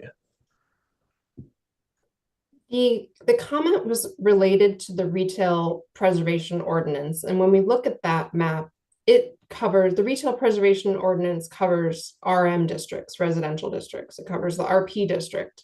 So technically, if there is a retail space in one of those districts, it would need to be replaced upon redevelopment. And I would argue that the RM districts in certain locations are not the best retail sites in the city. And so that's really that's where that's coming from. Thank you. No, I think it was a good comment that, you know, retiring retail sites, of course, that's turnover is a normal thing. Thank you. Further questions? All right then, Mr. Tavera, do we have any requests to comment?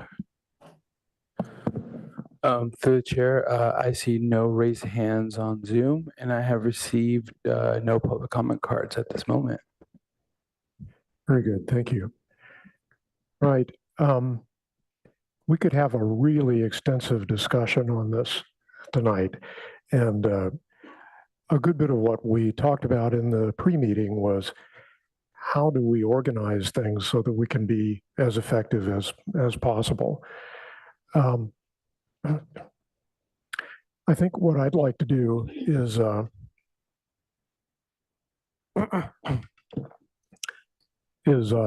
the suggestion made by Ms. Eisberg, that we break up the discussion into each of the 10 zoning issue groups so that we have a chance for everyone to comment on a given group before we move on to the next. And that gives us a chance to have some back and forth within a particular subject area so that we don't have to wait to go through 9 other unrelated areas before we can do that. So the issue groups are, their titles are highlighted with gray bars on the packet pages. And what I will attempt to do is give you a heads up as to which packet pages we're talking about, and then open it up to discussion on the items that fall on those packet pages. So there will be some overlap between items. Animal care comes up in a number of places, for example, but that's okay. We can have either repetition or perhaps just carryover decisions from earlier issues. Before I begin that, though, I first wanted to ask if there were any general discussion items that aren't covered by the specific issues that are on packet pages 39 to 53. Vice Chair Chang. So I just have a really quick clarifying question that's kind of a little bit more detailed. And I don't know if other people do for each section. And so the way I see this happening is that, I'll just give my example right now. So for formula retail business, we're asked about our opinions about removing it, et cetera. But that's sort of dependent on where that definition is used. And so my clarifying question to staff is like, where is that formula retail business definition in effect? Is it in effect anywhere in our city? But that kind of then informs our, like, the whole discussion. So does it make sense to have any quick clarifying questions so that all the commissioners can base all of the decisions on the same information? That's what I'm hoping we get right now. Okay. Well, that's mine. All right, then, Commissioner G. I have kind of more of a logistical. Oh yeah. Go ahead. So are you happy that you've expressed No, can we get the answer? for formula retail specifically? Okay, So not they just asked the, it. not just the general issue. Okay. It is only regulated on California Avenue.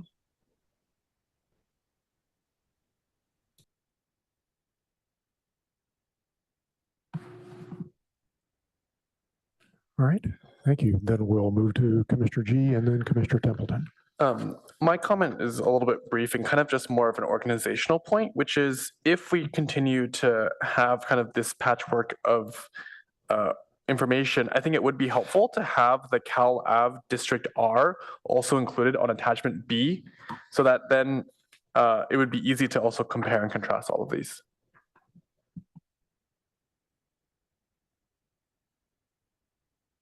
Okay, thank you. So that would be for the use of the next iteration of the ordinance that we see, or for council, or for, okay. Mr. Templeton. Thank you. I am trying to figure out if, so this is coming back to us because council has asked us to come back to us. Is that right? That's correct. Okay, and do we foresee any hot buttons in here that council's pretty frustrated about and wants us to know before we go into this discussion? For example, I'm thinking about last year's repeal and replace was a hot button that really PO'd a lot of people when it came through us. Is this the same kind of, it's the same topic? Is this the same kind of presentation when it gets to council, or have we kind of resolved our phraseology so that we can have a discussion where we don't panic someone who's worried that we're talking about changing retail preservation. So I'm just thinking if you can help us understand where council is regarding the stuff you've put in front of us. Is this going to be a surprise to them, or is it going to be, this is the stuff you already spoke about with them and it's in line with what they're looking for? I'll start, and then Ms. Eisenberg might have something more to add.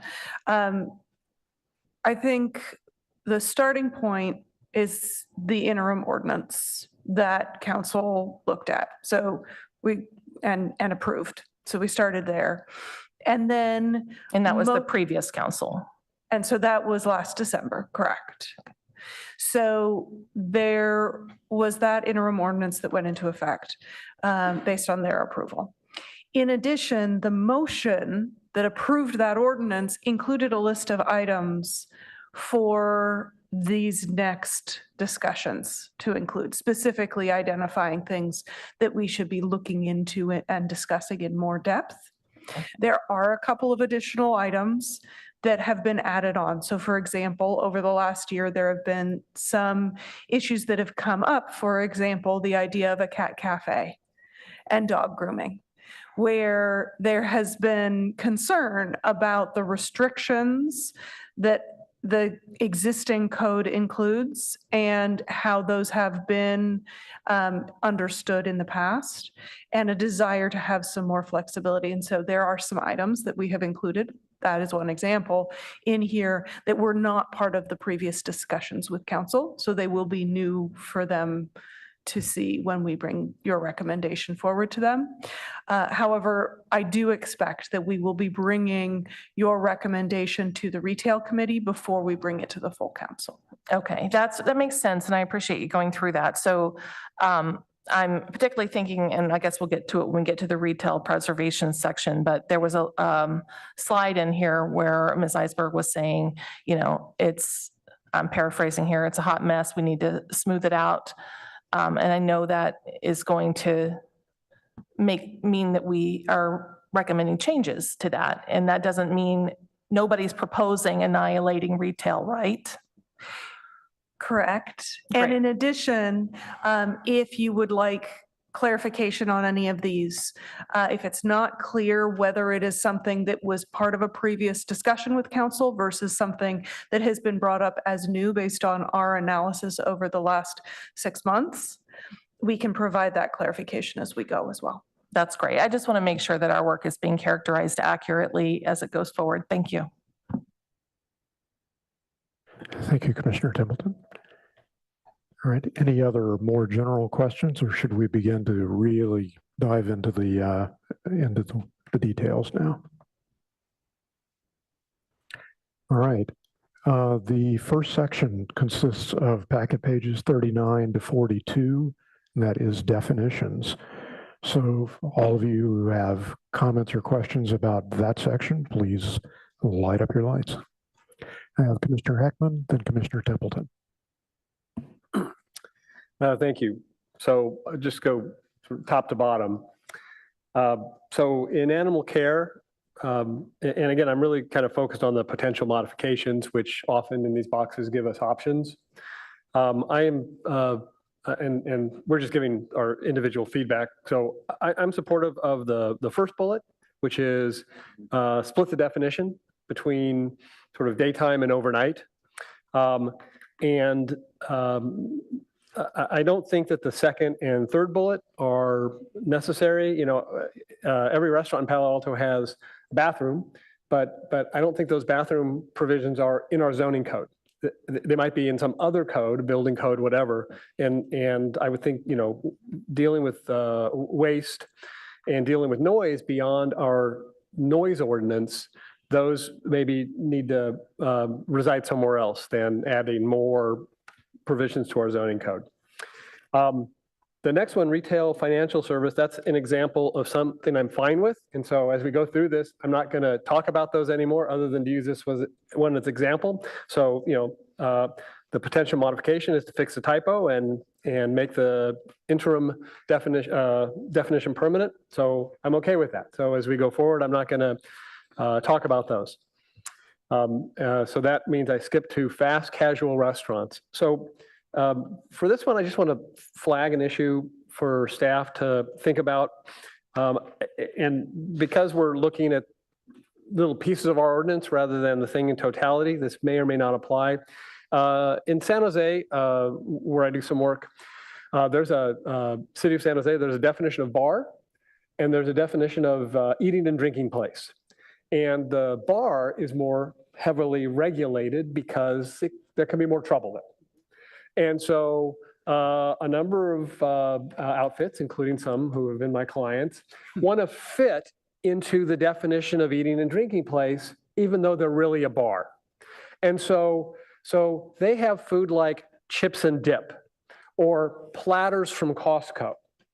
And they don't have any real food service. They don't have a kitchen, even a prep kitchen. And so, again, I don't know if that concept applies here, but I think that's something that staff should look at in this term eating and drinking service. Do we care how much eating there is if the real function of the establishment and 99% of the revenue comes from drinking? So that's just kind of a heads up on that one. Retail-like uses. Let's see. First of all, in the potential definitions at the bottom of the first column, staff had asked for some feedback on some replacement for the high level, right? They didn't like that, and I don't much either. So I thought about some alternatives: considerably, significantly, more than nominally, but the one that I like the most is substantially. Contribute substantially to pedestrian activity, because I think that gets, so that communicates what we're trying to get out, even though it's not quantified. It's a qualitative term. So that's first column. Second column, I like the fourth bullet and not the first three. Expanding the retail service definition to fold retail-like into retail. Let's see, packet page 42. I like the first bullet rather than making the interim ordinance permanent. And I guess my thought on that is there might be a concern that if we do that, we're going to open some floodgates to, and I feel like that'd be a nice problem to have. And if it happens, then, you know, in a subsequent revision of the ordinance, we can pull back. So those are my comments on that first category. Thank you. Thank you. Commissioner Templeton, then Vice Chair Chang. Thank you. All right, I never imagined that we would be talking this much about animal waste. But I recognize that Commissioner Heckman asked this during his clarifying question round, but I thought I would wait. You mean produced by an animal, or do you mean produced by the service? I believe the intent was produced by the animal. Okay. But it is a valid question, given if it was a veterinary service. But there are regulations for that when animals pass in their care. So that would be So I'm handled thinking on an differently. entirely different line, and I want to bring this up because of I don't know if our definitions are restrictive enough. So I'm going to give you an example. There is now, or used to be down on El Camino Way, some kind of pet place that I guess smelled a lot like veterinarian. It might have been a veterinarian, I'm not sure, but they smell like very, very strongly. I have tried to avoid going down that road because even with my car windows closed, it is extremely smelly to me. And so I'm imagining if somebody is going to use one of these places, and I'm not thinking of the cat cafe, I'm thinking of anybody maybe taking a more liberal read of this. Is it possible that somebody could open an establishment for grooming that would have strong smells of the kind of products they use and wash off, that would then produce waste that makes smells in the vicinity that would be uncomfortable to some other establishments nearby? So that's the waste I'm asking about. It's Yeah. chemical. Thank you for that clarification.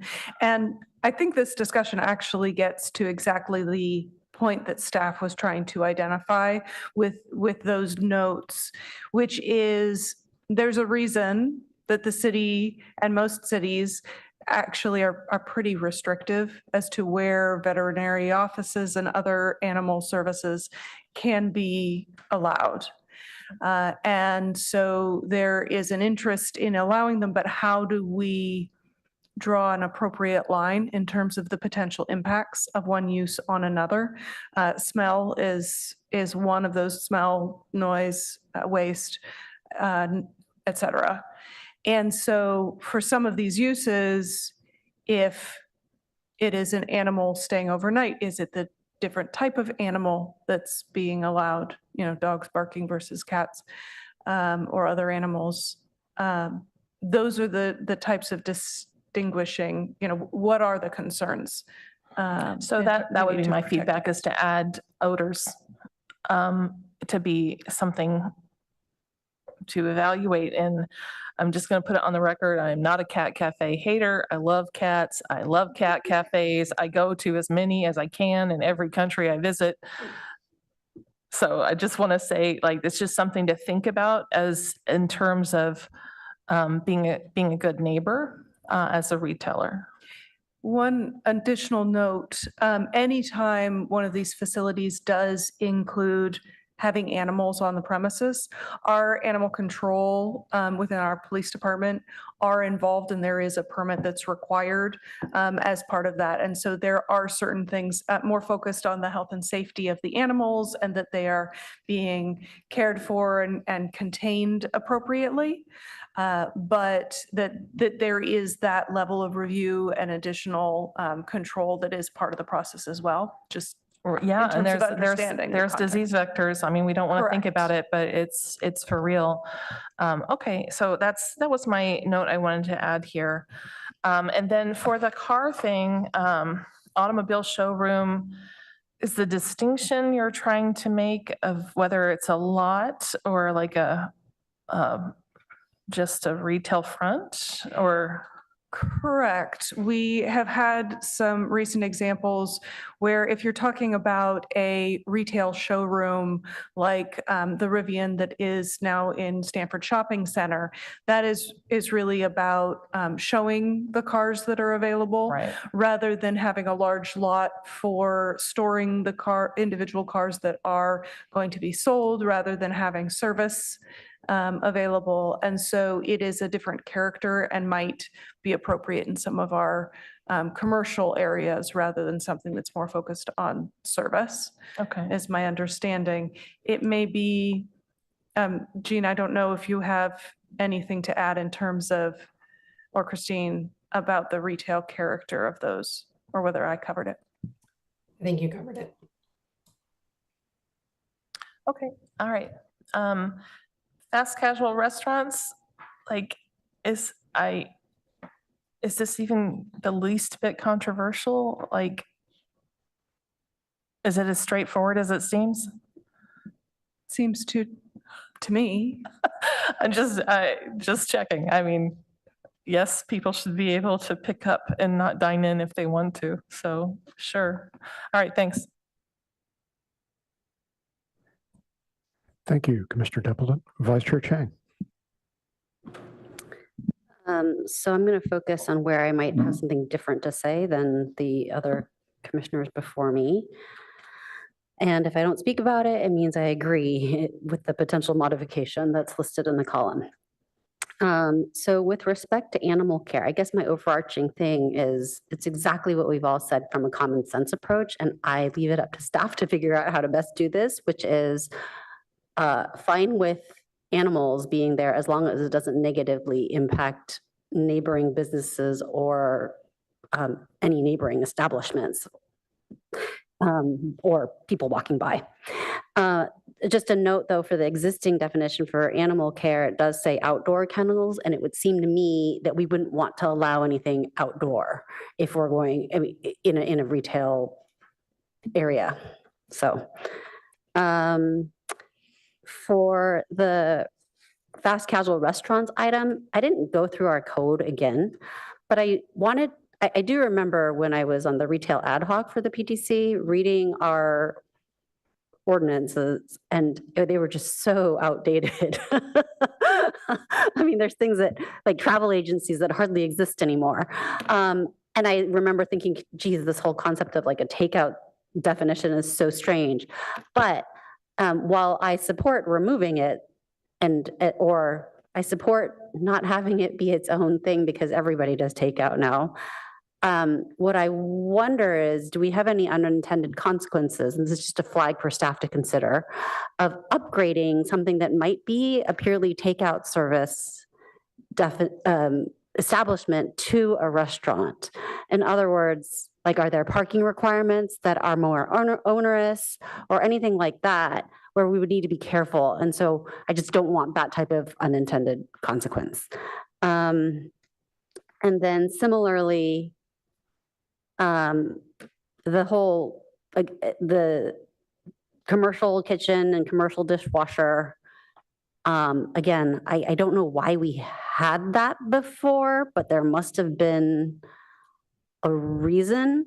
And so I just worry it might be affecting some other like I don't know, building code, or it might be referenced in some other way that is material. So it's just to check.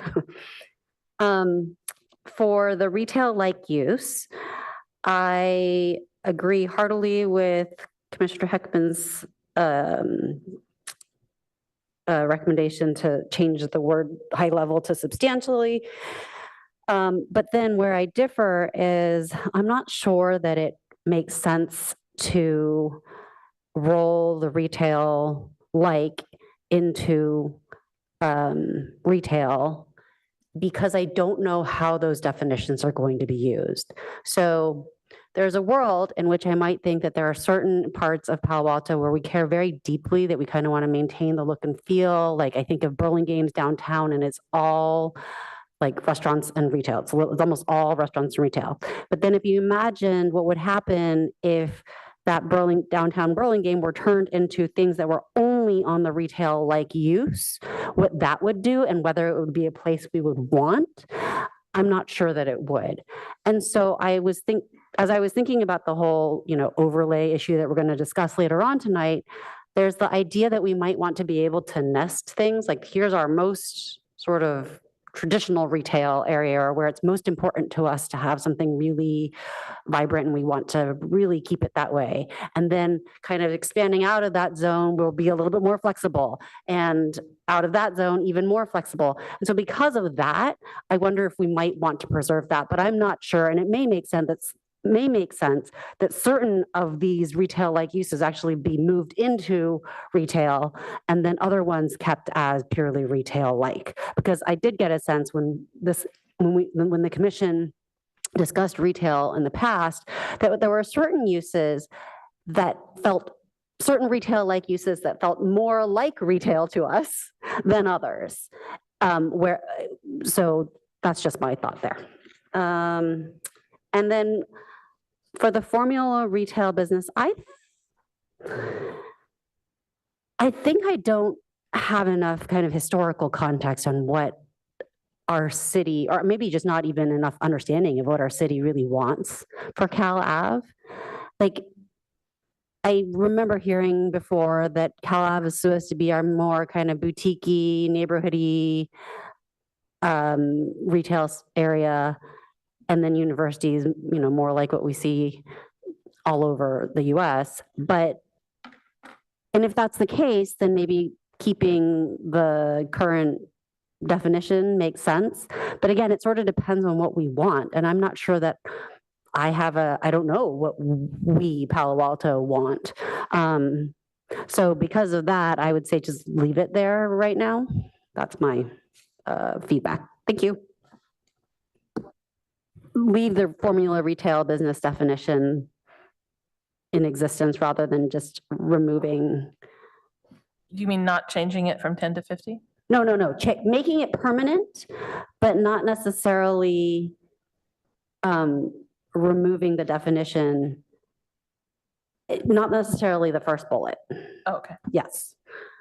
I'm not completely opposed to the first bullet either. Again, I just don't know what the goals are for the various areas. Like, how do we want Cal Ave to be different from University or anywhere else in the city, because it only applies in Cal Ave. But if we don't care if it's different, then we don't need that definition. Thank you, Vice Chair. Commissioner G. Thank you. For animal care, +1, what everyone said. Same for retail finance services and auto showroom.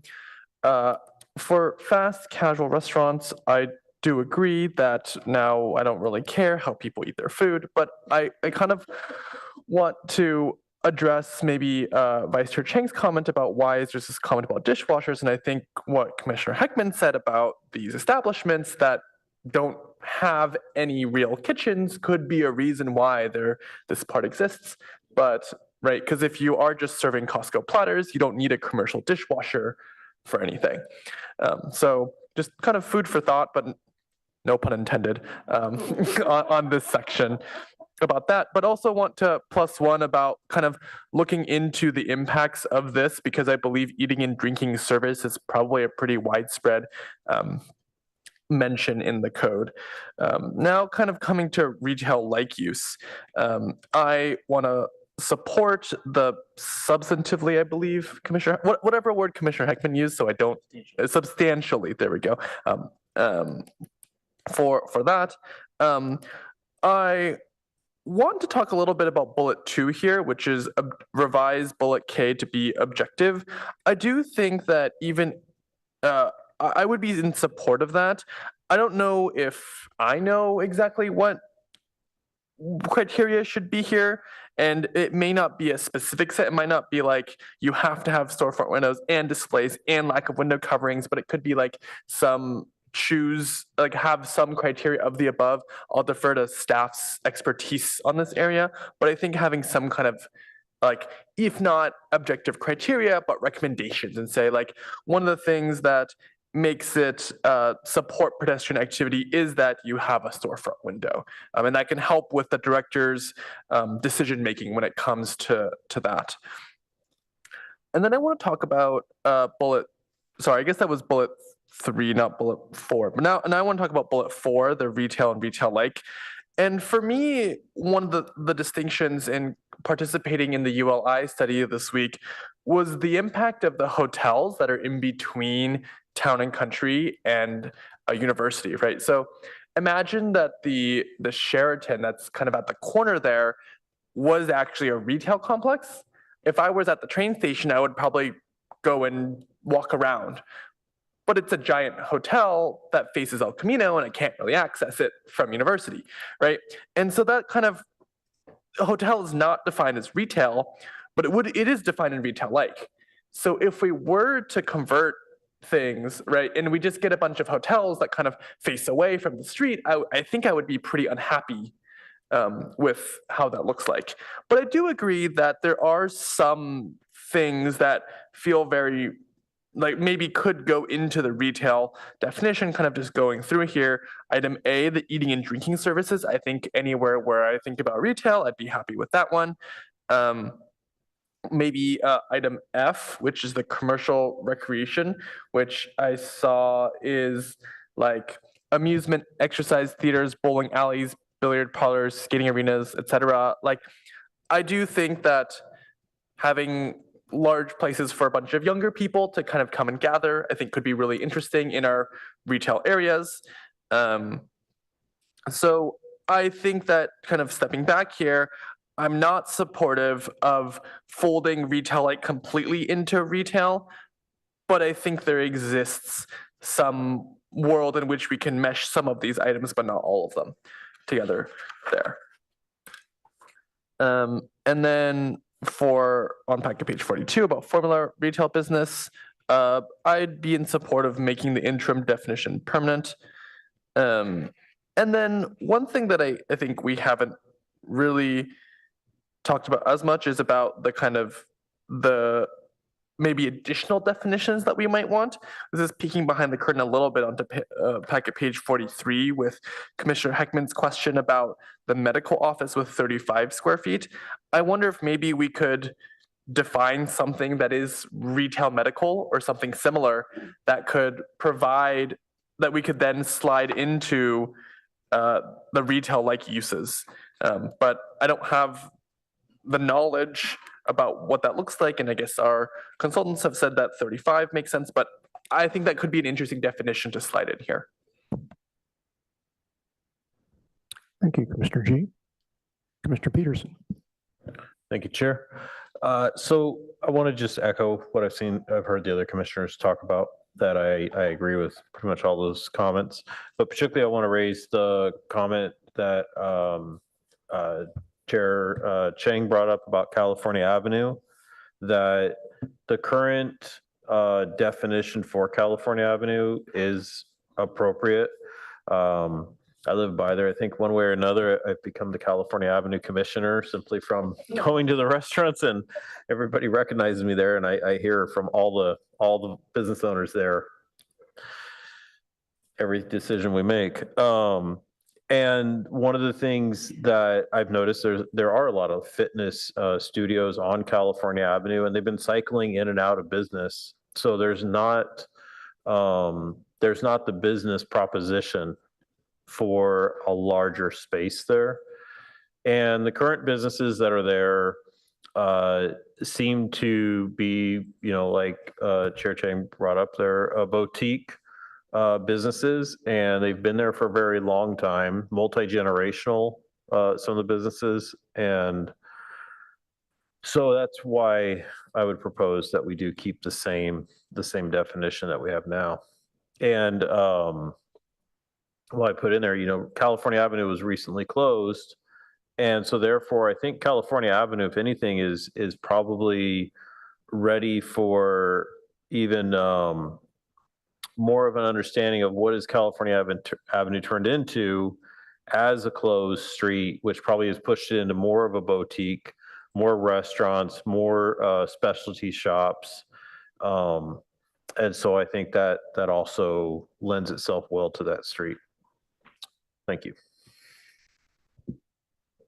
Thank you, Commissioner Peterson. Commissioner James, do you have anything on this section? Mostly I agree with, the sentiments here. I would say that for me, splitting the, on animal care, splitting seemed to make sense. Certainly on retail finance, that the proposed changes made sense to me.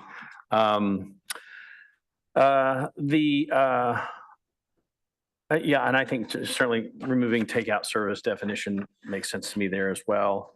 The retail and retail-like usage, I think my sort of overarching thing here is that I completely support the idea of simplify, simplify, simplify.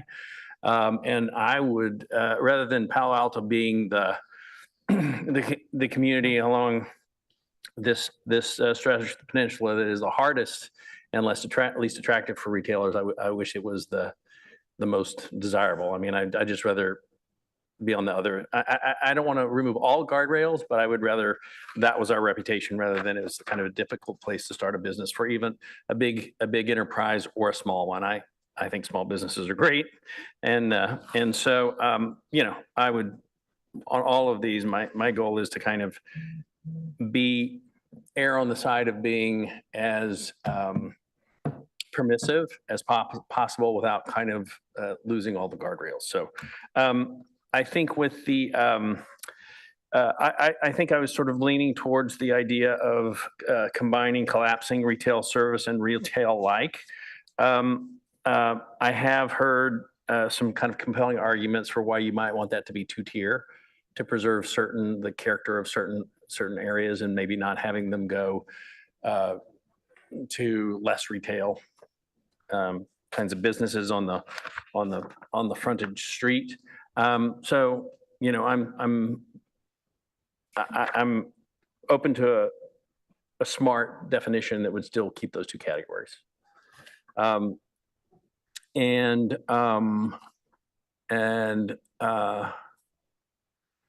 think this, the formula retail on California Avenue, I think is tricky. I have to say I came in to this meeting leaning towards considering moving the definition again with this kind of overarching simplifying and trying to get rid of vacancies. I certainly don't want to squeeze out existing local boutique businesses. I would not want to create a situation where rents, if chain coffee shops and whatever go in and there's now scarcity, I wouldn't want rents to go up and squeeze those folks out. So I think that's kind of a tricky one. And I'm kind of a bit uncertain about that, to be honest. Thank you, Commissioner James. Seeing no other lights, I'll run through my list. I have a unique perspective on the animal care thing, as I once, as a kid, worked removing animal waste from a small zoo. So I've seen a number of takes on this problem. My question is, how difficult would it be to establish objective performance standards for noise and waste? Is that something that's really, is that something that's really feasible or not? Ms. Eisberg? I think we want to try to do that. It doesn't need to be objective in the way that we think of housing objective standards, but we want to make it clear, especially if it's a staff determination, clear at the counter what the metrics are. So yes, we want to get as close as possible. As Jennifer said earlier, there is also the stopgap of the animal control on the PD side. So we do have a couple ways to regulate. Right. So it's tricky. I mean, there are, as Commissioner Templeton and Vice Chair Chang have brought up, there are health issues, there are odor issues. If it's feasible, then I think I would prefer to define animal care as a single category rather than splitting it. I strongly suspect that you're going to find that a lot of these issues are going to be applicable even if the category is split. So perhaps we don't have a real distinction here. But I don't strongly object to the split between daytime and overnight care if we can't manage the issue any other way. So I would just hope that we can come up with enough objective standards that we can deal with the issue in such a way that we don't have to categorize animal care. With regard to retail financial services, the proposed modification is fine. I want to just confirm a few of these that Commissioner Heckman has already mentioned. Automobile showroom, same. The interim definition is fine.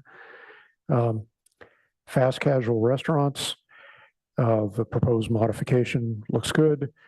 I would vote to eliminate the definition and use of takeout, just so I'm on the record for that. I would also vote to eliminate the subjective qualifier for pedestrian activity entirely, just to make it as straightforward as possible. I certainly don't object to using substantially or substantively, but I think the extra simplicity might be worth it. Merging retail-like into retail is attractive, but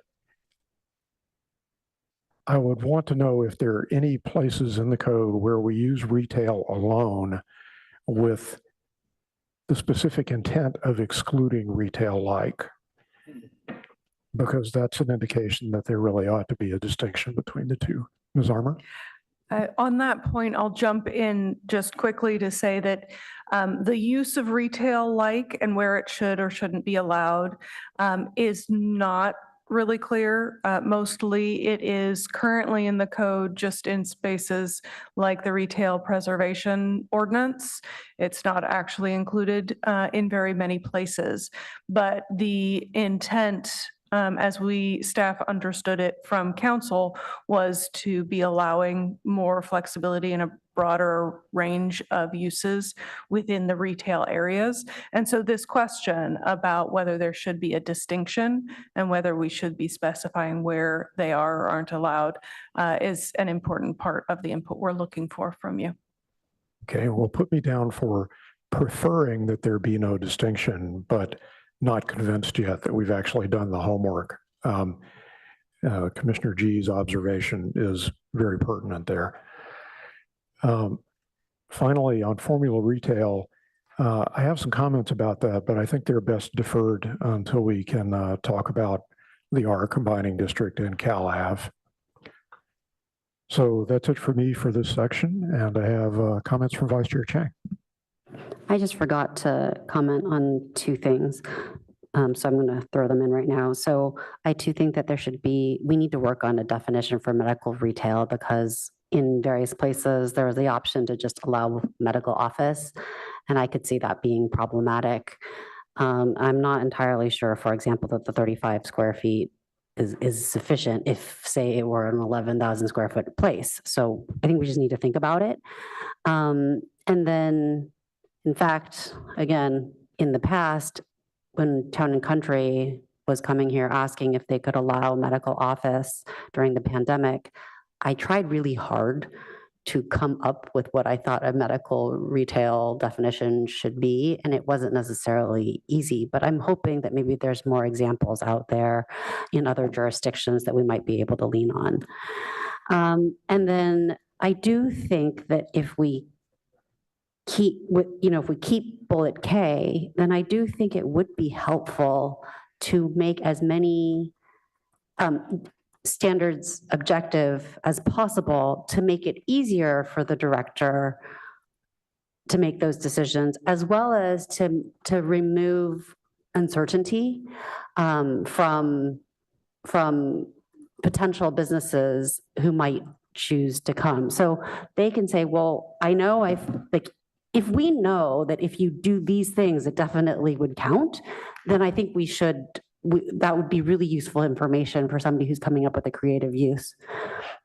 Because they're going to be likely a small entrepreneur, and they're not going to have it here if it seems at all like it might be harder than the next city over. Thanks. If I may add to the vice chair's comment about defining medical retail, I think also the medical spa or medical personal service is another area where there's been a clear line drawn that if there is a medical professional, a doctor involved, then that is not allowed. And so that line is another one where it could blur very easily if it starts to open up, and there has been a fair amount of interest in that type of use in the past. And we've also, because we have that definition of if there is medical staff there, then it's not allowed. I don't know that that's, back when we were talking about this before, I remember Commissioner Templeton talking about, I think it was the Blossom Birth Store at Town and Country being a really wonderful resource, and it did have lactation consultants in the back. But how amazing would it be if you could also have a nutritionist, for example, who might be an actual MD, or you could imagine a store where there's, I don't know, a fitness type thing where there's a MD giving you advice on health too, but still largely generating a lot of foot traffic. So I just don't know what there is out there, and we need to think about how do we allow for a very small amount of the space to be used for, say, a consulting physician. Thanks. Another example is an eye doctor associated with selling glasses. Commissioner G. Thank you. Ms. Armour, I had a question about the retail preservation ordinance. So does that today only impact places labeled retail, or does it also impact retail like? It includes retail like, so any site that has a retail or retail like use must be replaced in kind. Thank you. That's all. All right, I see no more lights at the moment. I'll give everybody last few minutes to think if there's anything else they want to comment or ask. But in the meantime, I'll ask Ms. Eisberg and Ms. Furstenberg if there is anything more they would like to hear from us on this section. I don't think so. This has been very helpful. I know there's some points where there's some different direction among commissioners, but I think we've heard enough and to do a little more research and come back with a draft for your consideration on some of these sticking points. All right, then, still seeing no more lights. I think we can progress to the next section. So this is on packet pages 43 and 44. 18.30A, retail shopping, the R combining district. And this is of particular interest on Cal Ave. Commissioner Hetman. Thank you, Chair. Before I start, first of all, I thought that first section, great discussion, a lot of variety of comments. Before we jump into the second, it's a little after 8 o'clock, and I'm wondering if this is an appropriate time for a break, or do you want to do it after this section, or skip it, or what? Good question. I actually considered proposing that we do it after this section.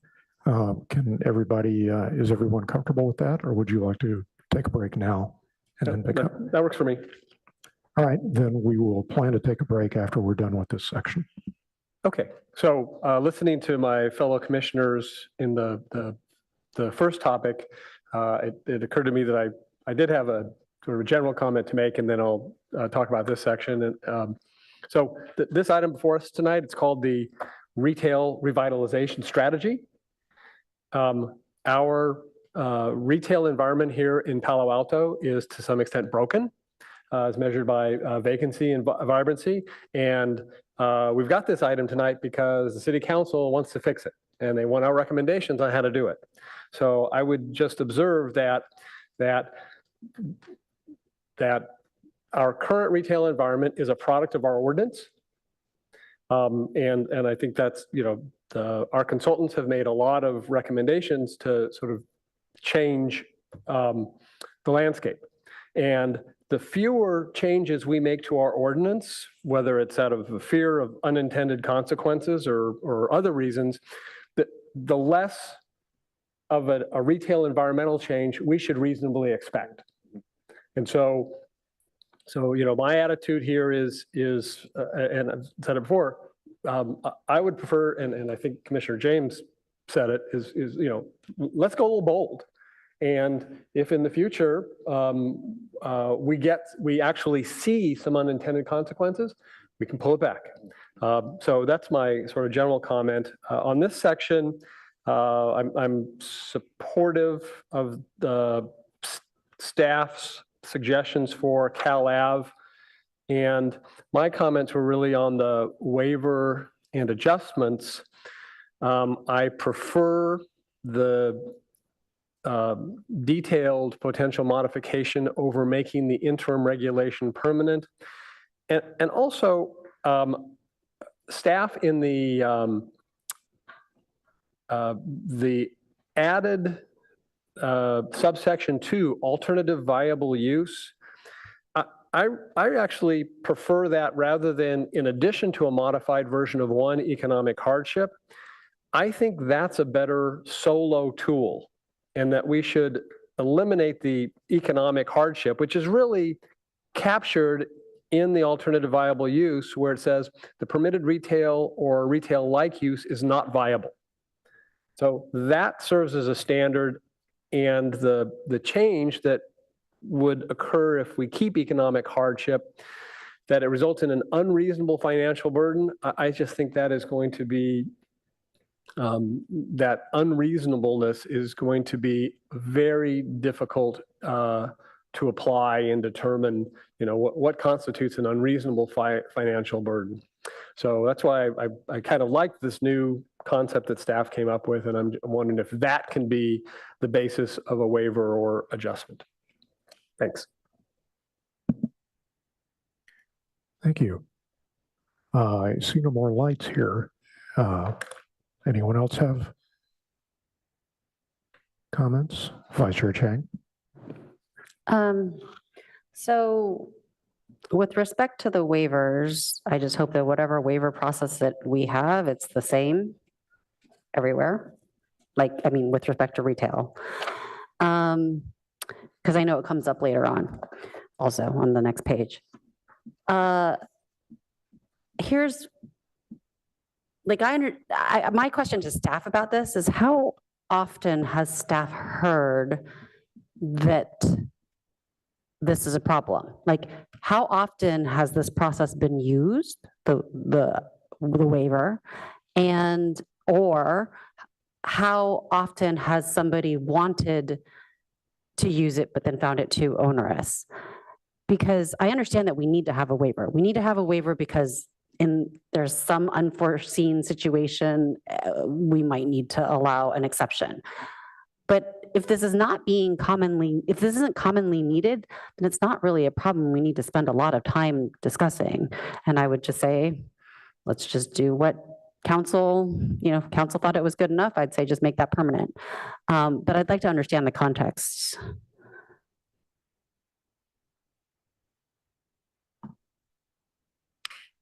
I'll start by saying that I'm not aware of any requests to use this. My history with it is just over the last year, though.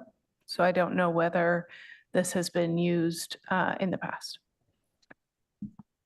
I see can jump Mr. in here. Yang has appeared. Yes. Yeah. So to my knowledge, it's been used twice, both in sort of short succession several years ago. Unfortunately, we don't really know how often someone's thought about using it and then been overwhelmed. So, that's the unknown piece. Okay. I mean, so a couple of things in response to, I agree with Commissioner Heckman that if we need retail revitalization, we need retail revitalization. That said, I've made it crystal clear that there were like serious data problems with both consultant reports before, and we pointed them out and they weren't necessarily addressed. So in fact, in pre-meeting, when we talked to our new consultant, who's a retail broker, and I am forgetting her name right now, even though I wrote it, Ms. Furstenberg, she was very, very knowledgeable and was able to provide us in pre-meeting all sorts of information that we weren't able to get from the consultants before. And so I've also heard anecdotally, right? This is not from any source that's reliable, but I've heard from people who work in for some of the landlords in Palo Alto that Palo Alto is going gangbusters relative to some other cities. So the council imperative to look at retail and revitalize it was made in 2020. Unfortunately, it's taken us a very long time and a lot of it's come back. Now, that said, we still do have vacancies and we don't want those vacancies. So I'm not saying that nothing needs to be done. I'm just saying I want to understand the magnitude of our problem. Like, is this a retail problem overall versus a retail problem specific to Palo Alto? And then again, as discussed in pre-meeting, there is the issue of Palo Alto and its rents and office being particularly attractive here. So I don't know that, like, I think that we should be making these changes. I'm still also not sure that making all these changes would necessarily make a dent in what our problem is. And so I would love to hear from Ms. Furstenberg about what it is that she thinks are the things that are kind of like the lowest hanging fruit that could really help the situation based on what she knows about the market and has seen as a retail broker. So with that, I'll just stop. I'm happy to answer that. Thank you very much, Commissioner. Generally speaking, at a very high level, Palo Alto's zoning code needs cleanup.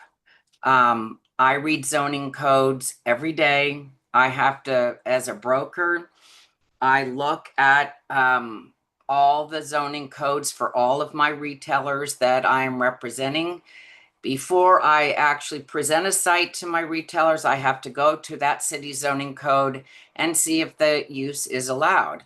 And Palo Alto zoning code is very, very dense. It's extremely hard to understand. And in fact, there was a time when I couldn't quite understand it because the levels were so deep. It does affect a retailer's decision or a broker's decision about, do I spend the next 25 minutes trying to figure this out, or do I go look in Menlo Park to see if indeed I can find an alternative site there? So I highly I'm very, very pleased to see that you are taking this on. This is an extraordinarily difficult task. I look at the difficulty of changing the language here, and it's mind-boggling, but you're taking it on extremely well. But it should be done. It will help change the vacancy. The larger issue, though, I think even over the zoning is, and I do think the zoning is an issue, but the larger issue is the size of your spaces. In retail, with costs having gone up so much recently, we're seeing that every single use is downsizing. And so we did a few analyses in trying to prepare for the meeting, and Jeannie and I have talked at lengths about different availability. When I ran the availability report, I think you saw there was 37 available spaces in Palo Alto as of yesterday. The median size, meaning not the average, but the median size of that retail square footage is 3,460 square feet. There's not a lot of tenants that will fit that size. So again, that is a whole nother issue that is over and above zoning, but the tenants that could fit into that size are often in your retail-like uses. Fitness, it goes up to about 5,000 square feet. The medical salons or medical spas are ballooning in desirability around the Bay Area, and those can fit in that size of square footage. So again, by loosening up the retail-like uses, I do think you are going to be able to address that, the size of the buildings that are available in Palo Alto. So I think again, we're cleaning up the zoning. And again, it's a very difficult job, so I commend you for that. But also loosening up those uses in the retail-like will allow these bigger spaces to get leased. Because again, it's just, there's not a lot of tenants in those size categories anymore. Thank you so much for providing that context. And so I wanted you to share it with the rest of the commission because it kind of prefaces some of my comments, which is that if we do actually, if we're loosening a whole bunch of things, then I think that the more we loosen all those things, the more we may actually want a waiver process to kind of remain as it has been. Because ideally, we keep things loose enough that nobody needs to use a waiver process. And so I guess, while I want to make a lot of changes, I'm not sure that the waiver one is necessarily what we want to do. If the sizes are too big, then yes, allowing additional uses, but then the other question is, do we, and we as the commission had also talked about this before, what if we allowed the back of the space, like we want to keep that retail corridor vibrant, but what if we allow the back, what if we allow people to shrink their spaces? So this would be talking about modifying the retail protection ordinance. And that might be a better way to get the retail or the community serving businesses that we want without allowing, it's just a real bummer if you have a retail corridor and then like an office in the middle because somebody's able to claim that, or something that we don't want in the middle because somebody's able to claim that it's not what we want. I think we just need to relax in the ways that we want to relax. So that's my comment about this item with respect to the waivers. And I would love it if we didn't have to have these overlays. Like, I just think we should, if Cal Ave is the only place in the city that this applies to, let's just say this is the Cal Ave district, and anybody who says, I'm interested in this space can go look to the Cal Ave section and see all the retail requirements that apply to it there. So I would like to get rid of these overlays. I just think are a pain. And maybe there's I know we have the pedestrian overlay too. I think that one may have some value because pretty much all retail areas should have a pedestrian overlay, but not the other way around, right? Not all pedestrian areas should be retail areas. So that one may be valid, but with respect to retail, I don't think we should be doing retail overlays on places. Like, we just have ground floor retail or not. That's kind of where I stand, kind of jumping the gun to the next topic, but it explains my reasoning for why I would like to get rid of the R overlay. Thank you. Commissioner G, then Commissioner Templeton.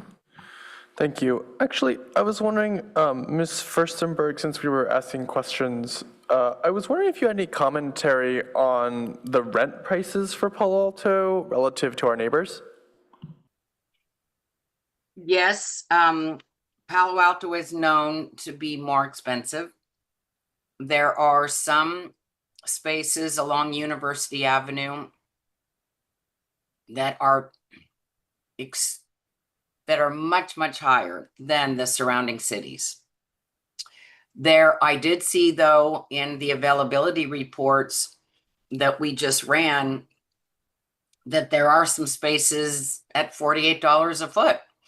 That's about market, and some 48 to probably $60 a foot is about what the market rents typically are on the peninsula. Every now and then you'll see something at 72, but there wasn't many at 91, and you have a few properties for lease in the 90s. So I do think those will naturally come down because the tenants are not paying those kind of rents right now.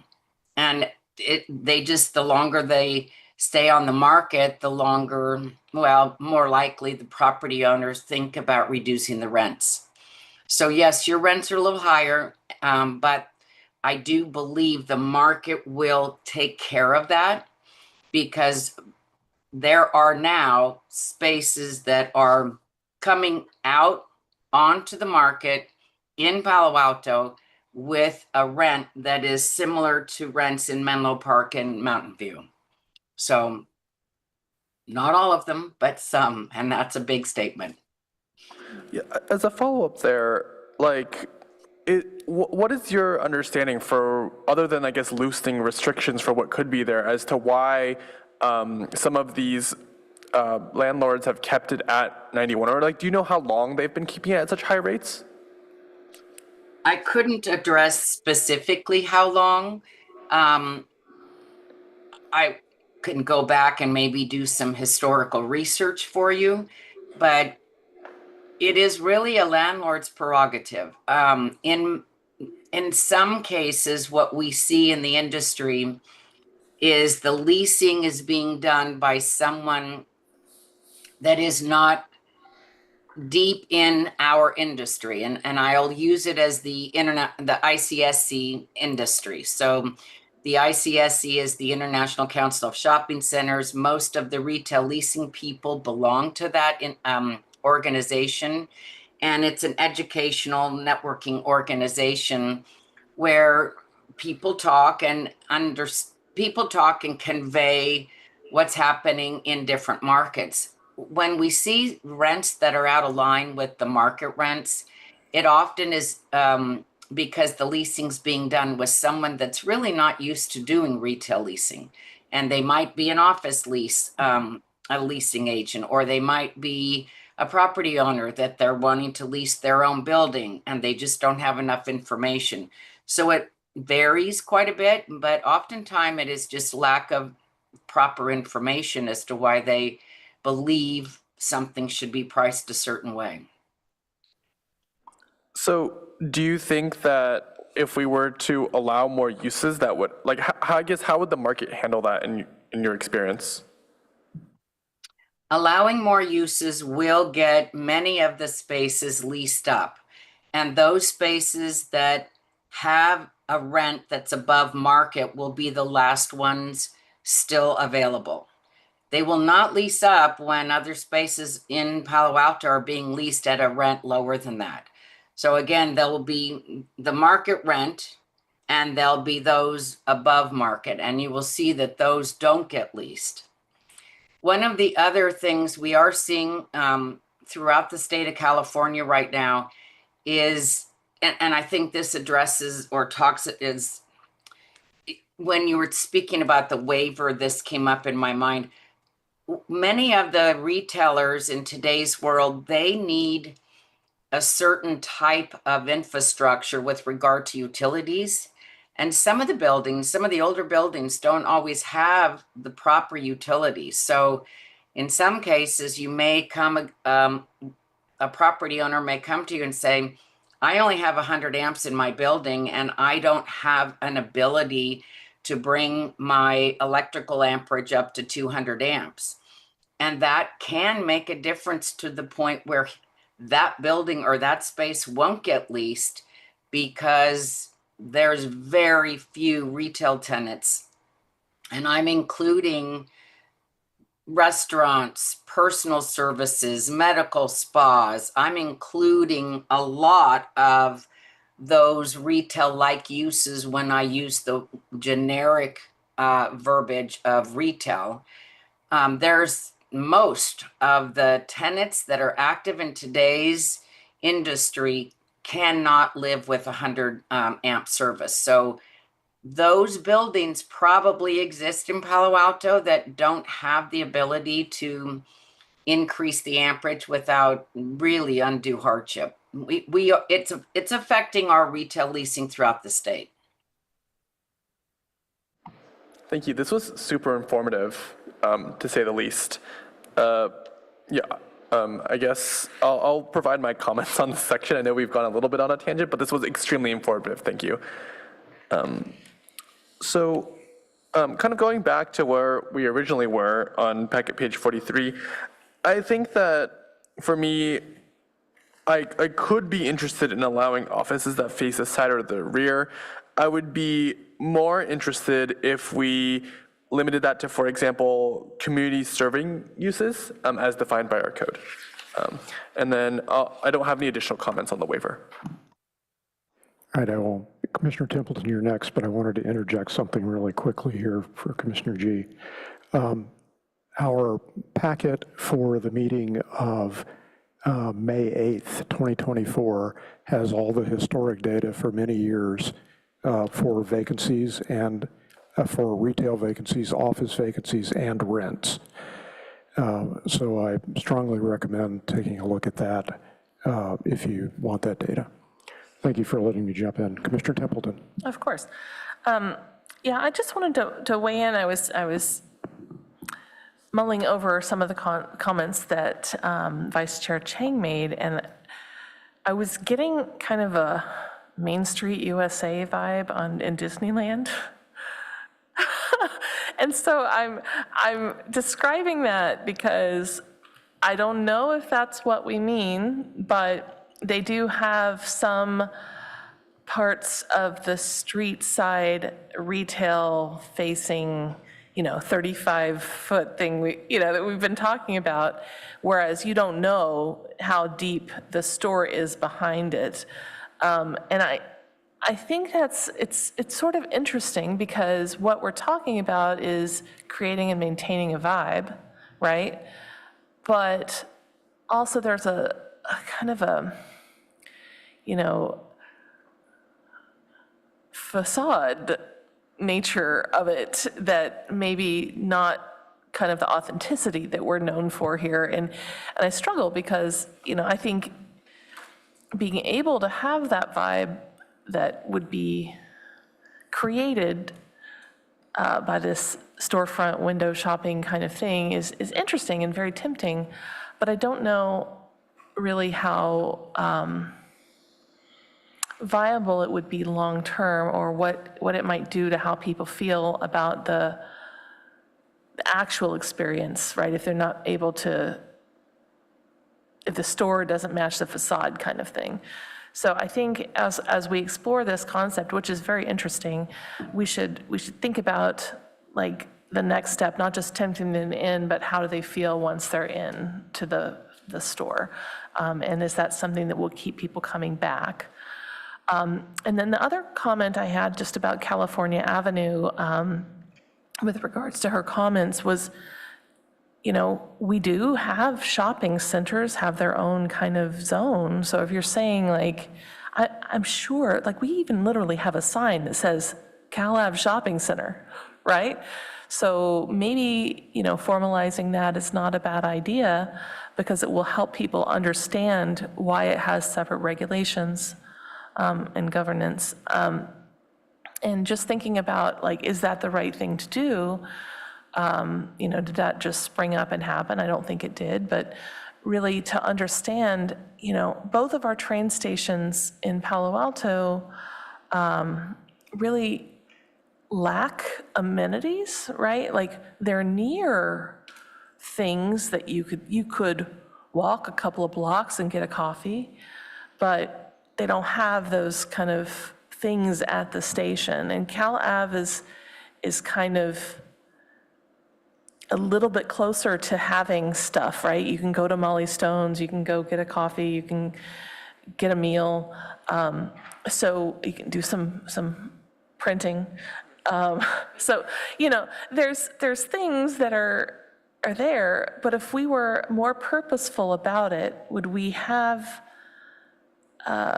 would it be more attractive to people, right, visiting, and to retailers to establish themselves there? So I really do like that idea, and I just wanted to throw it out there that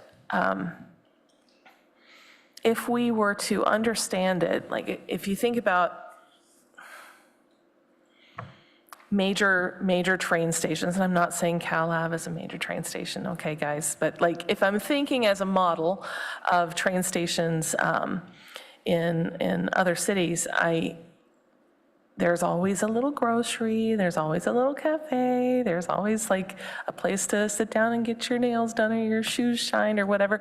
Like there's things that are nearby to pass the time and to catch on your way home or your way to work, something that you might need. So I think that's possibly a way to establish a vision. Now, I don't know if that affects the specific section we're talking about, if that impacts, retail and retail-like. And I guess my main takeaway for staff is, like, let's have a vision for California Avenue. And yeah, I don't know to what extent this exercise we're doing today is that vision. So I'm just going to throw that out there for the future. Thank you. Thank you, Commissioner. All right, I'll run through my items, seeing no other lights at the moment.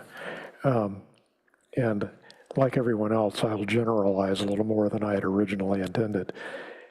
But so I think the provisions in the interim ordinance are worth keeping.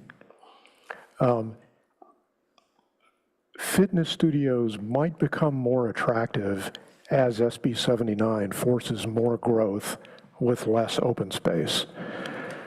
So that suggests to me that we probably should increase the size limit so that we might be able to attract a few more of those. As noted before, I'll just reference earlier comments about takeout and animal care. Office uses facing side and rear yards. I suggest that probably what you want is some language that says office uses that are not front-facing, because I can imagine an entirely internal office space that faces none of the yards, which might still be a valuable addition. So simply not front-facing would take care of that. I have no strong opinion about the medical offices with street-facing retail, so I think other commissioners have covered that better than I can. About formula retail on Cal Ave, of course, downtown allows formula retail, and I haven't noticed it being a problem, although I would say it tends to turn over. I would be interested in knowing if there is a trend towards more of it or less of it on University or in downtown, because that might inform our decision about what we choose to do on Cal Ave. Yeah, the exception process is far too onerous. I appreciate the comments from the vice chair. My original thinking was that I would vote to just clarify the rules and then adjust them later if it turns out that there are unintended consequences. So you will have some judgment calls to make about that. We're not giving you a clear message. The vice chair also, pardon me.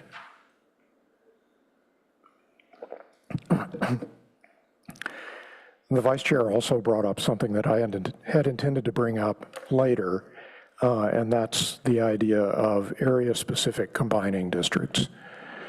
So it's not just Cal Ave, it's also Midtown and Charleston that face this problem. And my original proposal at pre-meeting was just collapse everything down to one district. And I have since changed my mind about that. There's too much in the base district to throw that out and try and consolidate it in an area-specific district. But all the other specificity could be combined into one area-specific combining district. So you would have to look at only one combining district and the base. And I think that concept is worth pursuing on Cal Ave, Midtown, and Charleston at least. Possibly downtown. I haven't thought that through. So, yep, I think that covers it for me on this section. Commissioner Templeton. Thanks. I'll be quick. You just reminded me of something that I was wondering if this is the area where we would talk about it or not. We used to have a cafe that was that popped up without being permitted on California Avenue, and it was pretty popular. And I'm just wondering, like, should someone want to do something like that again legally? Would we want to, is this what we would change to allow that? Is it already allowable enough? We just didn't see that happen? Or like, I'm just wondering, staff, do you have any thoughts on are you familiar? Okay. Go ahead. We're talking about Backyard Brew, right? And the illegal component was what? I think that's what we need to understand in order to make the modifications. Exactly my question for staff. So maybe Jean or other staff know. Was it a code enforcement I thought there was issue? I know that there was like a code enforcement electrical issue, like they were running extension cords where they shouldn't, that kind of a thing. But other than that, I don't know if it was allowed or not. It was a vibrancy component of downtown, or of Cal Ave that we lost for reasons of safety. So we were just trying to understand if something wanted to happen there in the future, have we created an environment where it could? Yes, my understanding is they are working to get the permits they require to be able to reopen. It did have to do with safety. There were my understanding, and I have not been deeply involved, was that there were modifications made that did not comply with building or electrical code or So it's some not component something of that we need to correct during this exercise? That was the question, really? Okay, that's all I wanted to double check. All right, thank you. All right, any further comments on this section? If not, then as previously agreed, let's take a break, 10 minutes. We'll come back at 8:52.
All right, everyone. Are we ready to proceed?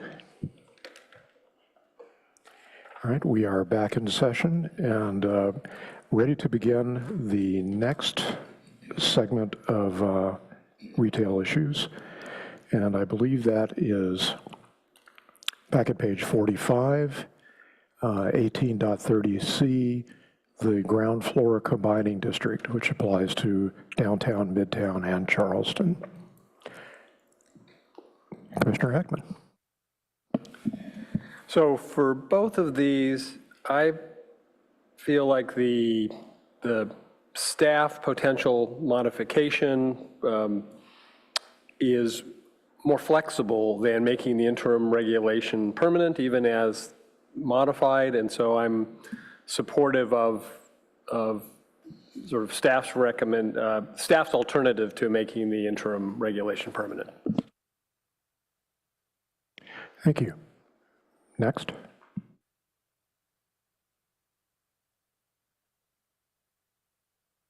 Vice Chair Chang.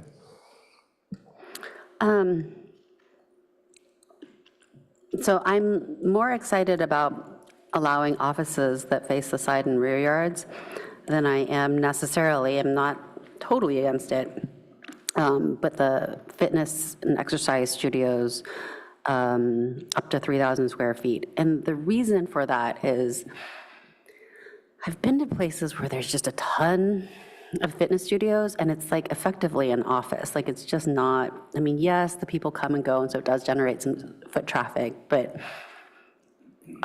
they're really big store frontages. It's like a big gap. It's sort of that hotel effect that Commissioner G was talking about, and it breaks things up. And so would I prefer to have a giant fitness studio for, you know, half a block, or would I prefer to have some sort of retail and then office back behind it, non-street facing? I would prefer that alternative, I think. That said, I also hear what our chair said about the need for more recreational space as we have more people coming. So I'm a little bit torn on that. What really stuck with me is what our consultant said, which is that the spaces that are vacant right now are too big. And so if whatever we can do to make, you know, I think we want those smaller businesses. It's not that we necessarily want fitness studios. So if we could encourage those instead, then I would prefer to do that instead of increasing the size up to 5,000. And I would love for our consultants and staff to figure out what that threshold is, and ideally have it kind of be the same threshold on Cal Ave as on University, so that we don't have, like, why are we splitting hairs? I don't understand why a gym needs to be smaller in one place than the other necessarily. Maybe there's a good reason, but I just think it'd be simpler if we could just make it the same everywhere. Thanks. Thank you. Seeing no lights at the moment, I'll run through mine quickly because they're all repeats of things that I've said before. The not facing front office, the fitness studio size limit, animal care as usual, and waivers. So I think I've commented on all of those previously. Anyone else? Oh, Vice Chair Chang. I forgot to say one thing. With respect to my comment about allowing offices that are not front-facing, I too, in general, would prefer if those were somehow neighborhood-serving uses, because that would then help generate that foot traffic that we need. And I think there's the need for that. I hear about, you know, therapists and having a hard time finding office space, and these little nooks might be perfect for something like that.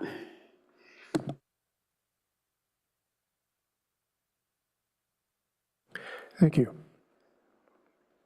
Any other comments? It sounds like we've mostly gone over this ground already.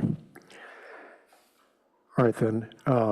we come back to this if we need to, but for the time being, let's go ahead and proceed to packet page 46, the CD, CN, CC, CS districts.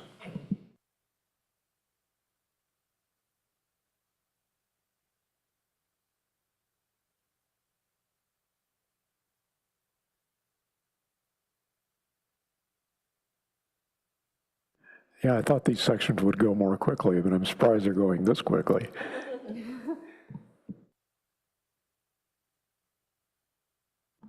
All right, the only novel suggestion I have here is I like the idea of harmonizing the CD uses with GF and RA uses. So I would encourage the proposed modifications there and support merging them where that makes sense.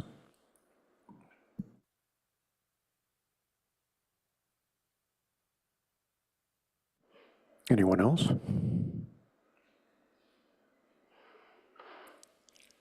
Vice Chair Chang. So the one thing that I was like an emphatic no on was removing the ground floor. Wait, are we on commercial district right now and Midtown, or you're just doing one at a time? Yeah, packet page 46. Yeah, the whole thing, okay. Yeah, I'm not in favor of removing the ground floor combining district. So I think we can get rid of the Midtown and Charleston designations because the ground floor overrides that. But I wouldn't want just that middle bullet point because I don't think we want offices in those spaces.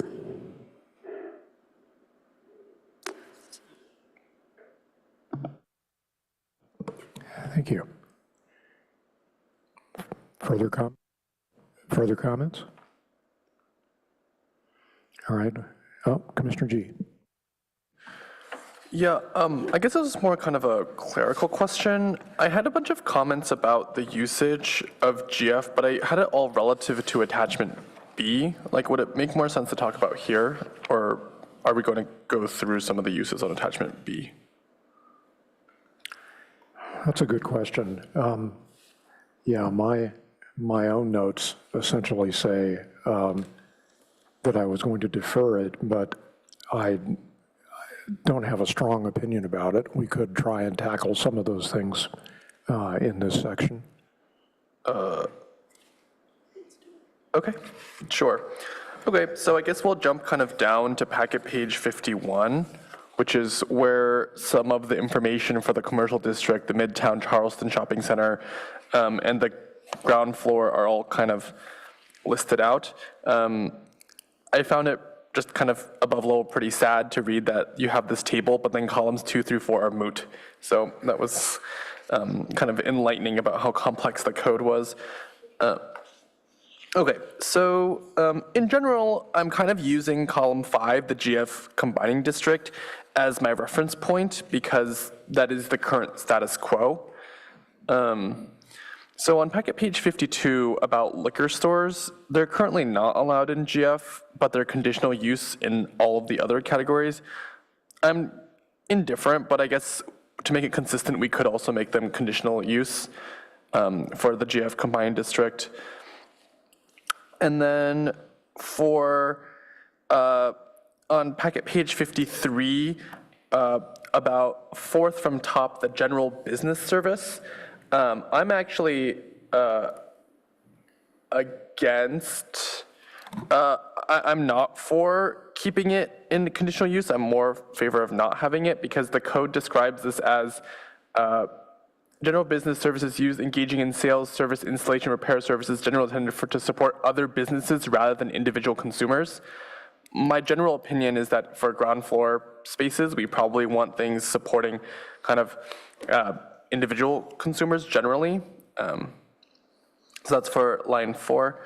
And then I think for the fifth from bottom, the personal service, I don't have a particular preference as to whether we should use the CN, the permitted under 3,000 square feet and the conditional use over 3,000 square feet, but if staff had an explanation as to why that is, could be swayed one way or another on that one. And I think those were all my comments on that. Do you want to request any explanation for that Sure. point? Yeah. Can we talk about the personal service 3,000 square feet? I believe it's there because the CN district neighborhood commercial is supposed to be small scale. So there's actually another table that's sort of subsumed into here, which gets at the size thresholds. And that's where you see size thresholds for personal services, for fitness, and for a few other uses. So, sorry, where am I? Okay, so for the fitness, I know I feel like we've been talking about the size of fitness quite a few times tonight. So I didn't see that listed on this chart. What's the fitness requirement for CN? I'll have to go back and look at the table. There's basically a separate table in the code that regulates size of establishments, and then over that, it's either whether it's permitted or a CUP, but I can look it up. Okay, just kind of a general comment. I think I would prefer probably somewhat consistent fitness standards. Having like 7 different fitness standards across the code, I think is just a little bit too complicated. If I'm trying to look for a place to put my fitness studio, but in every single block of the city, I have to look at a different sizing, I think would be a little bit silly. So that's my general comment on that. Kind of going back to what some other folks have said, I guess I think there might be some value in having like a CalAv specific area zoning, just because it now is a closed pedestrian street. And I think that because it's closed, we may want to curate it differently than some other areas. So that's kind of my rationale for CalAv, but I don't find that Midtown and Charleston are particularly that different in my opinion, and I'm happy to kind of keep it using the GF generally, but would love to hear other commissioners' comments on that. Thank you. Seeing no other lights, I'll jump in with the few comments I have on this.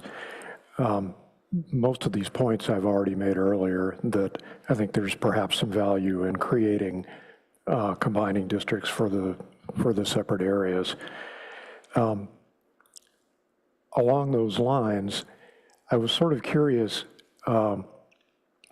suppose you were to create such a district by going through the tables on pages 51 to 53 and taking the most lenient option from all of the applicable columns. What do you get? Do you get something that we find is acceptable, or is it attractive? If we're looking for going big, then you say, well, okay, let's start by taking the rules that we have and interpreting them in the most generous fashion possible.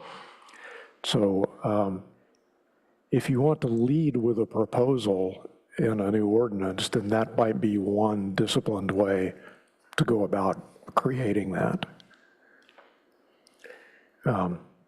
But yeah, the existing situation is just horrible. So I think the best we can do is probably one base and one combining district. But if you have a more creative solution, I'm sure we'd all like to hear it. That was all the comments I had on this section. Anyone else? Mr. G. I just want to jump in and piggyback off of Chair Aiken's comments about kind of the most loose restrictions. I'd also just like to have section R maybe considered it as well in that.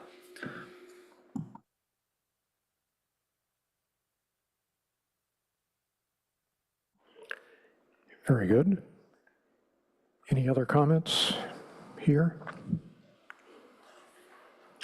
All right. If not, and of course we can always come back, we'll move on to packet page 47, which is 18.52.030, basic parking regulations.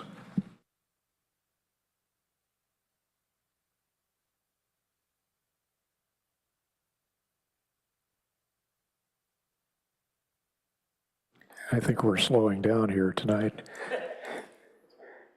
Vice Chair Chang. So I think I don't have enough information to fully understand this because I don't know what the parking requirements are for the varied uses. But this is where like the famous Calave yogurt store example comes up, where a yogurt store couldn't come in because there was too much parking that was required, whereas I think we would have been really happy to have the yogurt store. So in theory, yes, but I just don't know if that means then suddenly that we don't have, I don't know what that could do, but in theory, yes. Because I know, for example, that restaurants are really parking intensive. And so if a restaurant are really look at Portola Valley with Alpine Inn and their parking situation. It's we just wouldn't want to create something like that. I don't see that happening. It'd be a lovely problem to have. So it seems to make sense to me, but that's based on the little I know.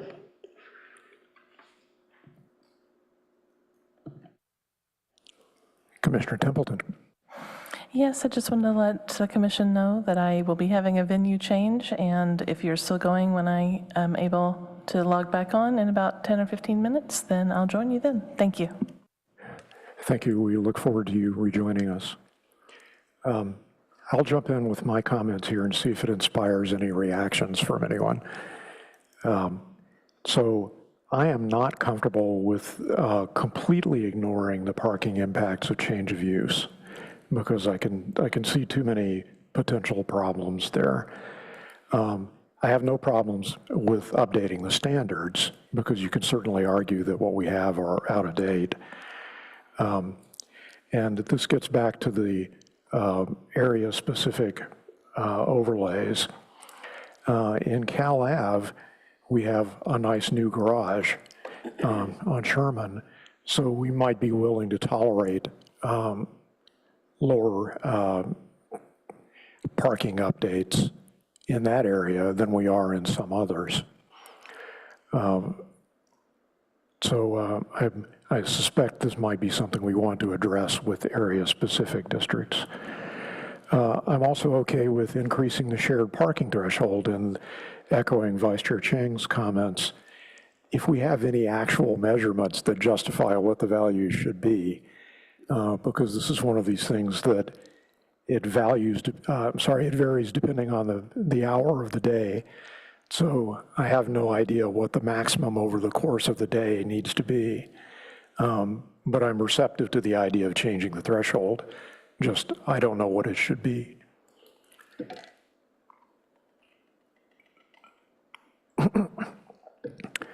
And finally, a purely political observation. I'm sort of reluctant to explicitly cross-reference AB 2097, because that could be interpreted as encouraging zero parking rather than making a considered choice. Sure, in the AB 2097 areas, it's allowed, but that doesn't necessarily mean we want to encourage everyone to think that zero is always the right answer. And it may be area-specific, district-specific regulations could be expressed in a way that meets the requirements of the law without perhaps misleading. So, but again, that's purely political consideration. The other things I've mentioned are more substantive. So those are the ones that really matter to me. Commissioner G. The chair basically said all the points. I just wanted to do a +1 from my lived experience on El Camino Way, where there is no other place to park. And so when I've seen the different businesses come and go, you really do feel the parking implication change pretty significantly based on what's around.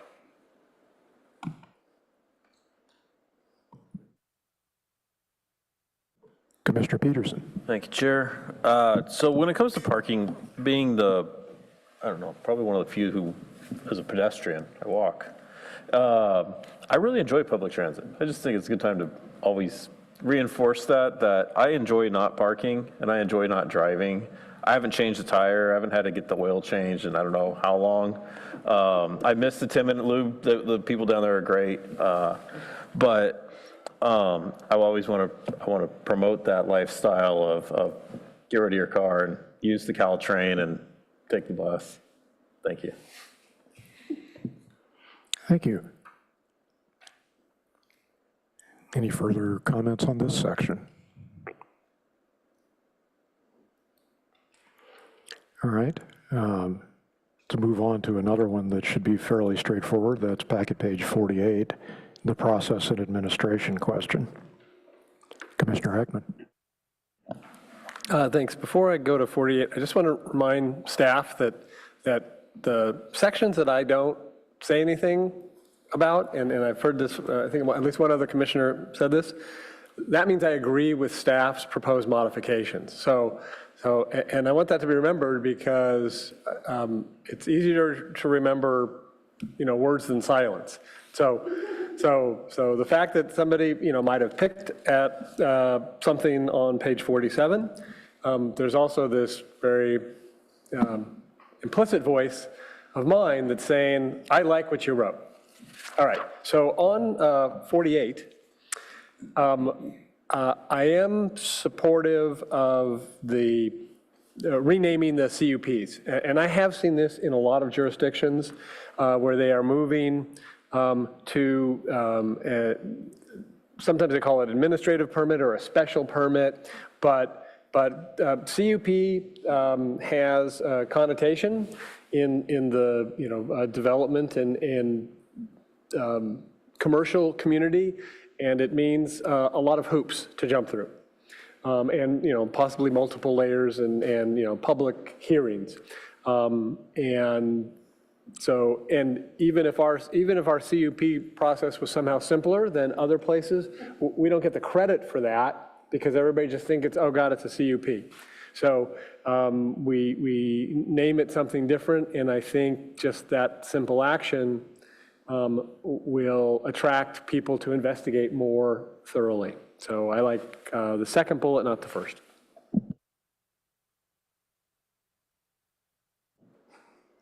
And I agree. In fact, perhaps we have general agreement here. Vice Chair Chang? Yes, also. Second bullet. Second bullet. All right, I thought that would be an easy one. All right, let's move on to one which is a little more challenging, packet page 49, that's retail preservation.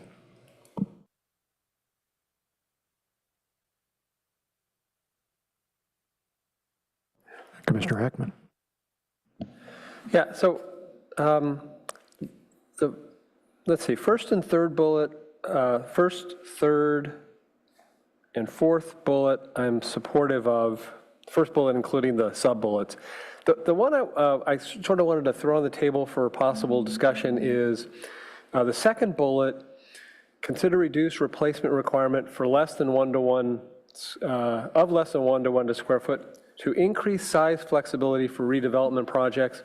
And I was just, when I looked at that, I was like, well, any redevelopment project, or do we want to promote, try to direct people to, yeah, if it's going to be, mixed use housing or something else. And so I just want to kind of put that out for possible discussion, that maybe we want to limit that benefit to some kind of behavior we want to encourage. The last bullet, I have spoken in the past. I'm kind of supportive of this. I think it's controversial on this commission, and so I don't push it anymore. I like trying to adjust the framework in other ways rather than just eliminating the RPO. Thank you. Other comments? Commissioner G, then Vice Chair Chang. Yeah, I'm generally, I guess Commissioner Heckman, I won't rehash our continued RPO conversation. But one of the things that I just kind of experienced this past weekend was I have a friend who asked me, like, when is something moving into where Bill's Cafe was over on Loma Verde in Middlefield, right? And it's currently an empty plot of nothing, I believe.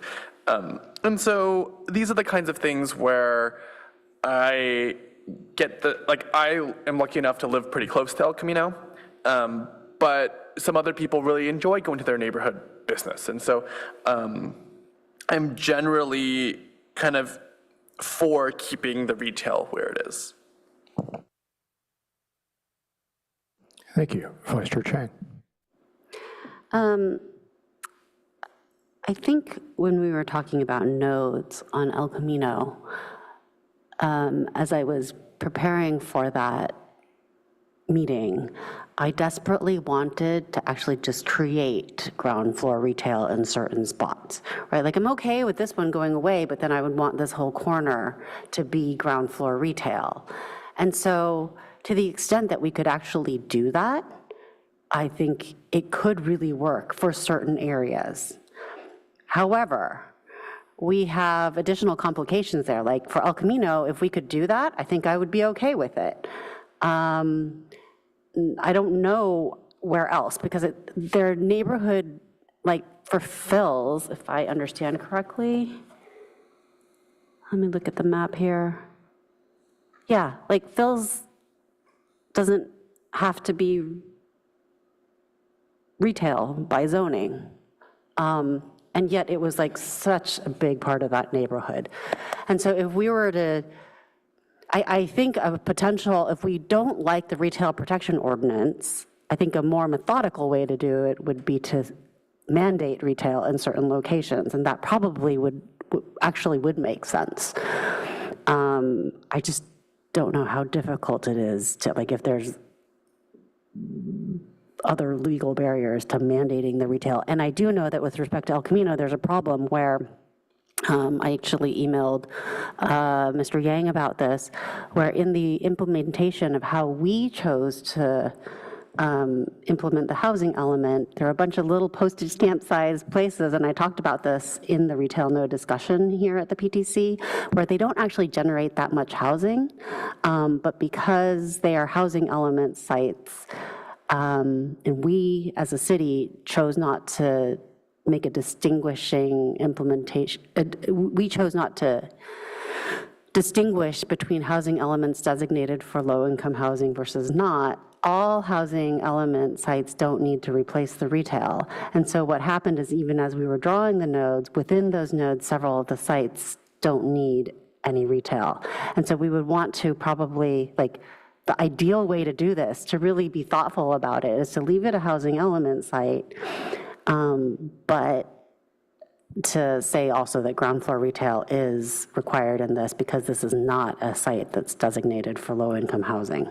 And then that would make and then we could, the areas outside of those nodes, we could release and say, you know, we don't need retail here because we feel good about these nodes. So I think that would be, like, in my dream world, that's what I would like to do, but I'm not sure we can do all those things. Yeah. If I may jump in, that's exactly what the GFNP overlays do. Right, but so I understand that. And so I understand that, but right now, if we put that GF overlay on our housing element sites, it doesn't work. So for the purposes of El Camino, we're in trouble. It would only work on those sites that are not allowed to build 100% housing, you know, in compliance with the housing element. Yes. And so there is a separate issue of, if we really wanted to do something like this, what we should also, it is possible apparently for us as a city to choose to implement our housing element just slightly differently, where we make that distinguishing factor that's allowed by state law, and then that would solve the problem on El Camino. So I think, right, like in theory, I would be okay actually with removing the retail protection ordinance, but it would require using the GF overlay in a lot of places, I think.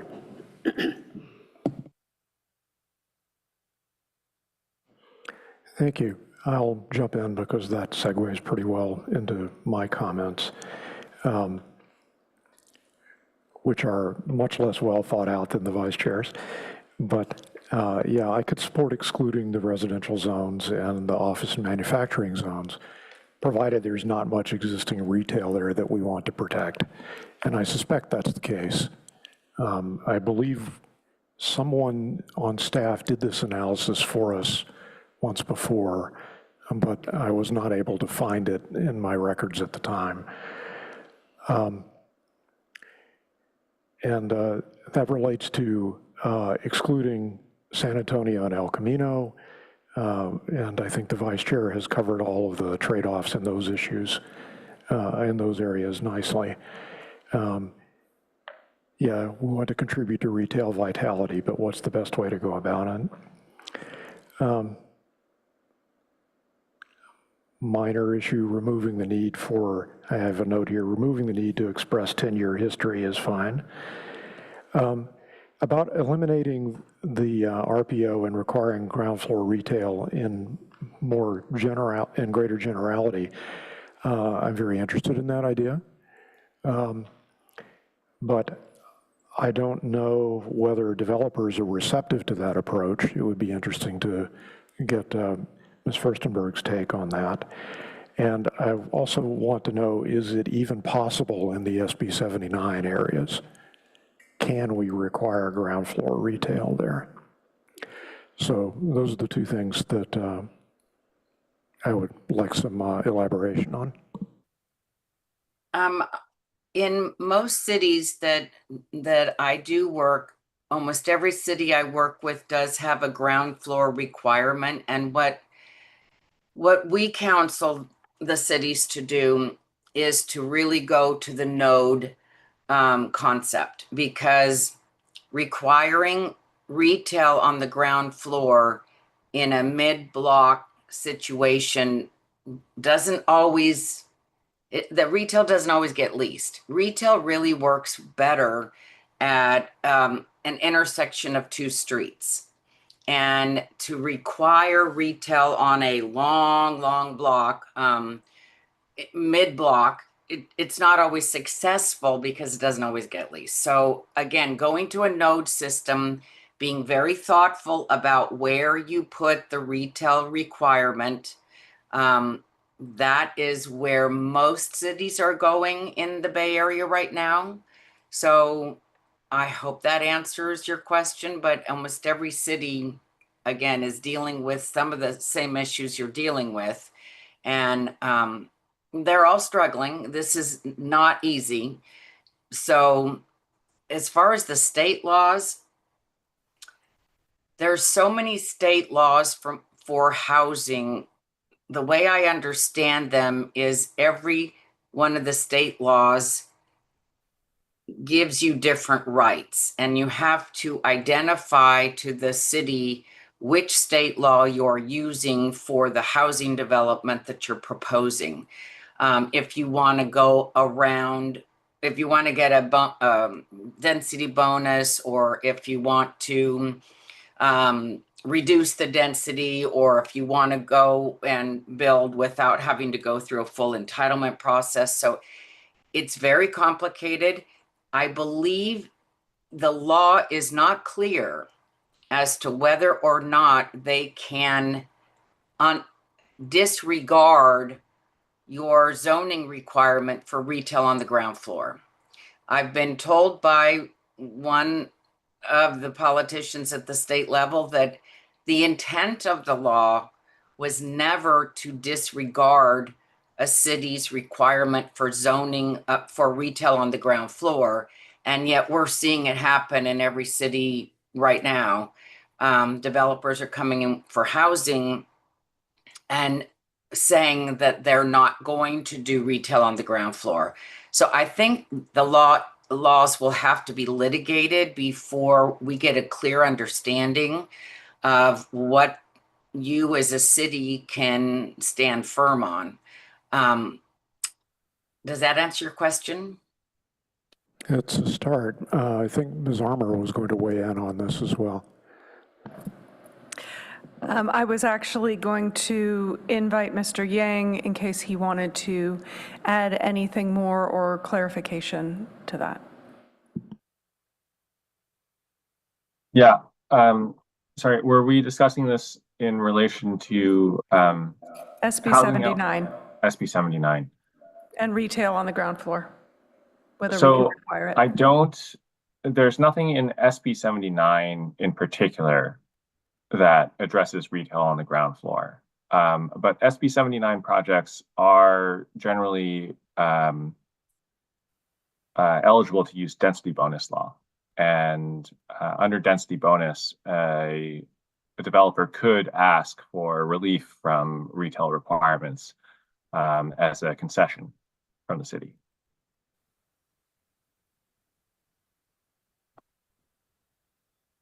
Okay, so it sounds like in general, we can't count on it.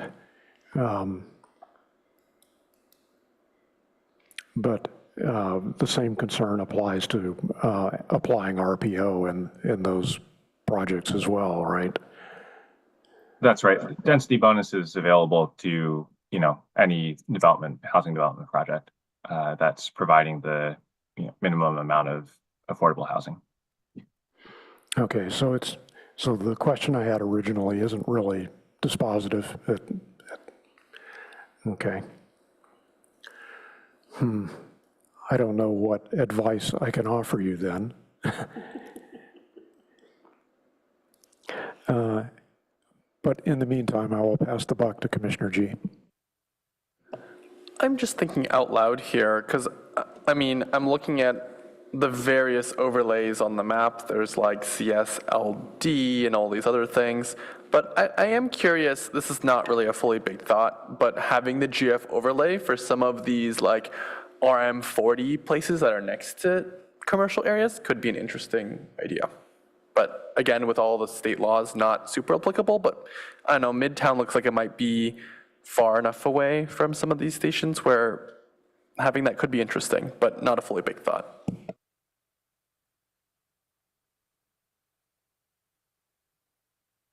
I'm sorry we're not giving you very crisp advice on this one. But do we have any other comments?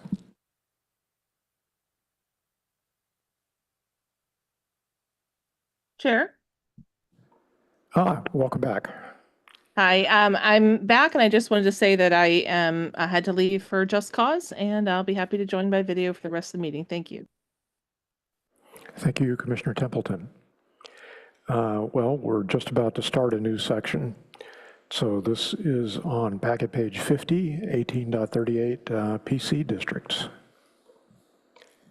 Comments?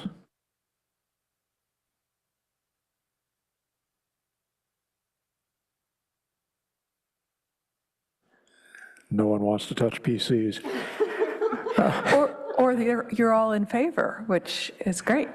Well, I'm certainly open to allowing uses that are allowed in the other commercial districts. But the only question I had was I didn't understand what the conditional permitting process would be that would be used in that case. We would use the same process. So in a PC, for example, when you have a shopping center like Edgewood Plaza, which is a PC zone, it has a list of allowed uses and a list of conditionally allowed uses, same as any of our commercial districts.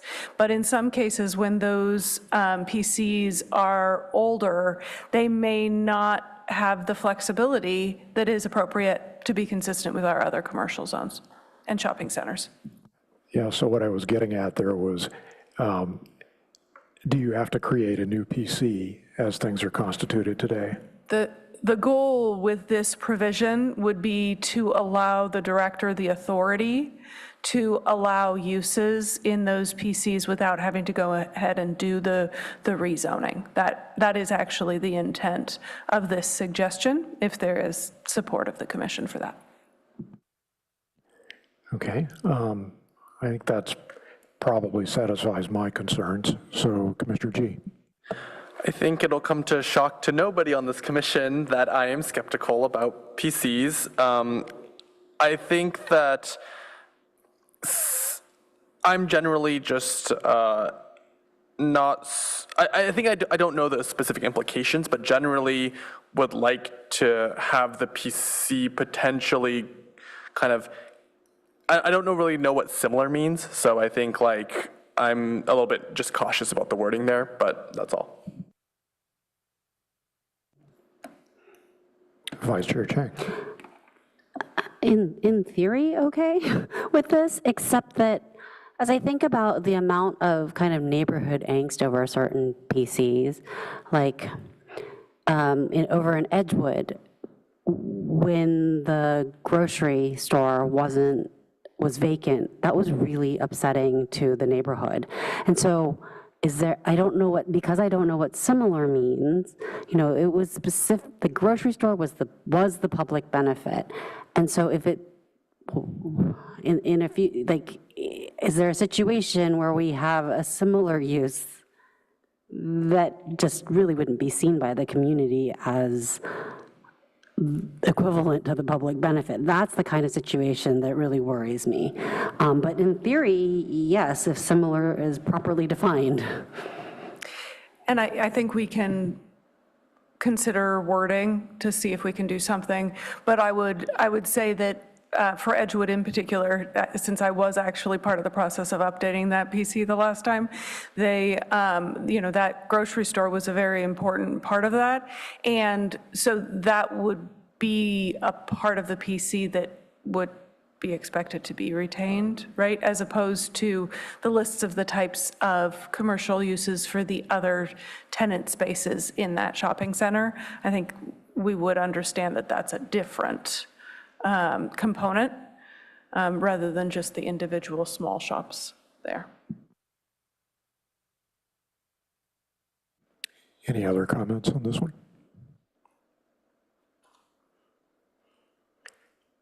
All right then, given that we have already discussed the material and attachment B, I think we're looking at just one item left for the specifics, and that's the zoning map on back at page 50.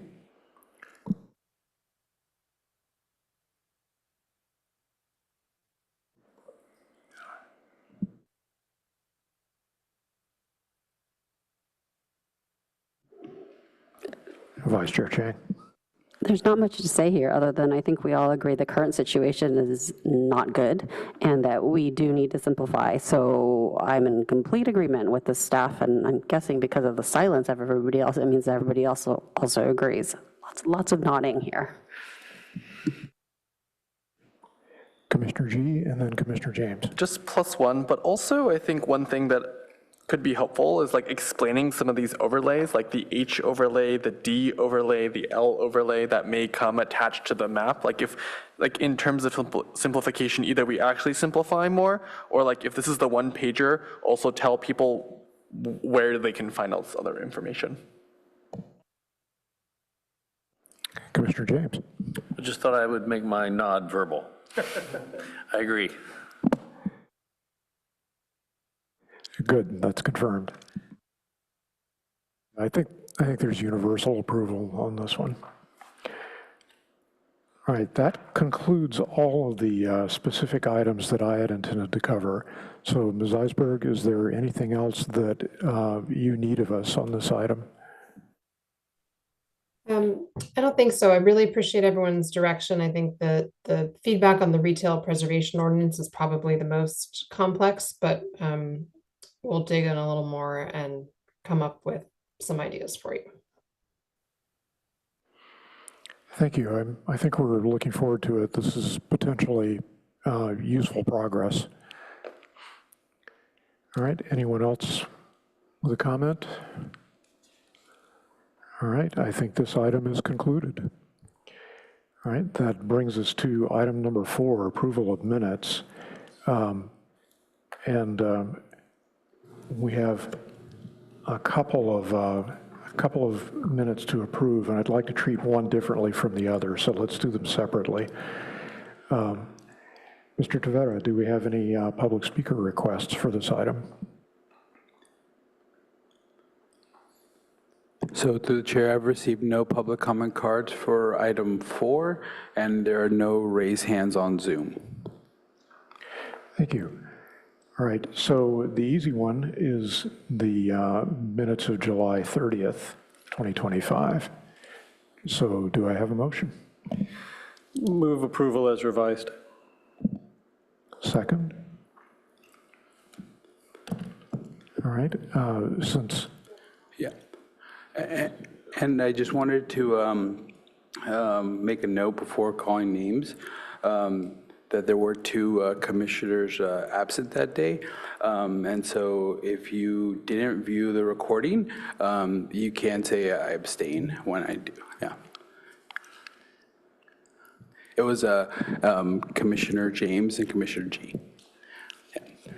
Okay, so we'll need to do a roll call then. Okay. Commissioner Peterson? Aye. Commissioner G? Abstain. Commissioner Templeton? Yes. Commissioner James? Abstain. Commissioner Heckman? Yes. Vice Chair Chang? Yes.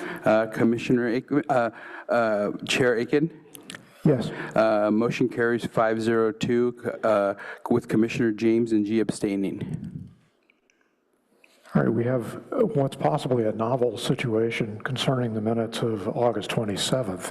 We received a public comment with a request for changes late. And I don't know how many of us have reviewed the changes.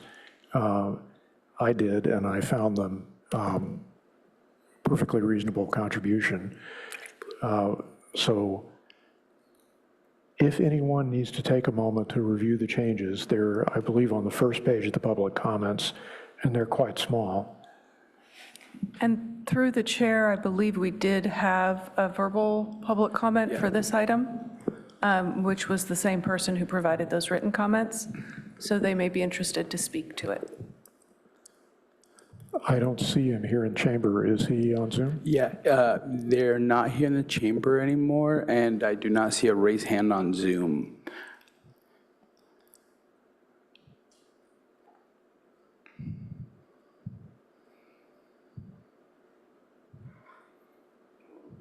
Correction, that was the second page of the public comments. So to recap, this applies to the verbatim minutes of August 27th, 2025. The changes are to add Chair Aiken and the commissioners on one line, to add the Article A, the tentative map, a copy of which on line 6, correcting the developer on line 8 from town and county development to town and country development. And lastly, on line 12, changing the name, correcting the name to CEP, Town and Country Development, LLC.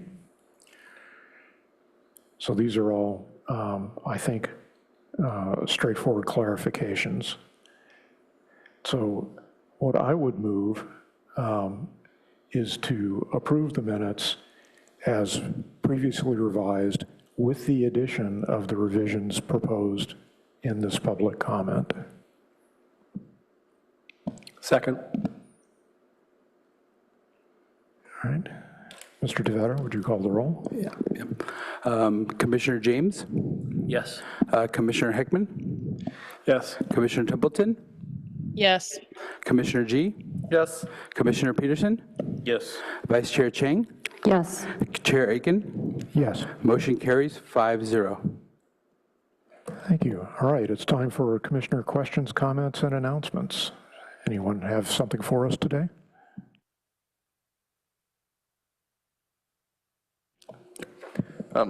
Commissioner G? Yep, thank you. I had the privilege of participating in the ULI study last week. I thought it was very interesting. They interviewed folks on the Tuesday and then had a full report by Friday. The Friday report is on YouTube, so if you are interested in taking a peek, I thought it was pretty interesting. Also, in my interview, I was with some other folks from the community, as well as I think Stephen, the Historical Resources Board planner that came to us about the shrink wrap. And I thought it was really interesting to learn that the MacArthur Park Cafe building had already been moved before. And so they're thinking about that as one option to revitalize the area, is to move that cafe again somewhere else. And then also that there is another building over there that I've always overlooked.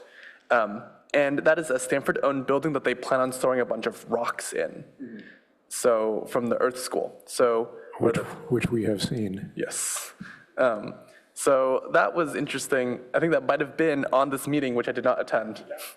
So there we go. So I think that there's definitely a lot of interest to revitalize that kind of piece of the area, as well as maybe doing something more creative with the parking lot that's on the other side, where the parking lot and the hotel complex are both owned by Stanford. And so there is some talk about kind of doing some shifting and revitalizing that side as well. So that was what came out of my conversation with them. Commissioner Peterson, would you like to add anything from your session? I missed the session, so I was going to ask you questions about your session so I could vicariously experience. Okay. The one other thing I'll add is that I think that there's some interesting conversations about the park as well that they want to connect. So right now, the bike path through the park is really complicated and convoluted. Like a lot of people that come, there's a bike trail that goes on kind of like whatever side we're on of the tracks on Menlo Park side, but then you have to like kind of do this weird cut across.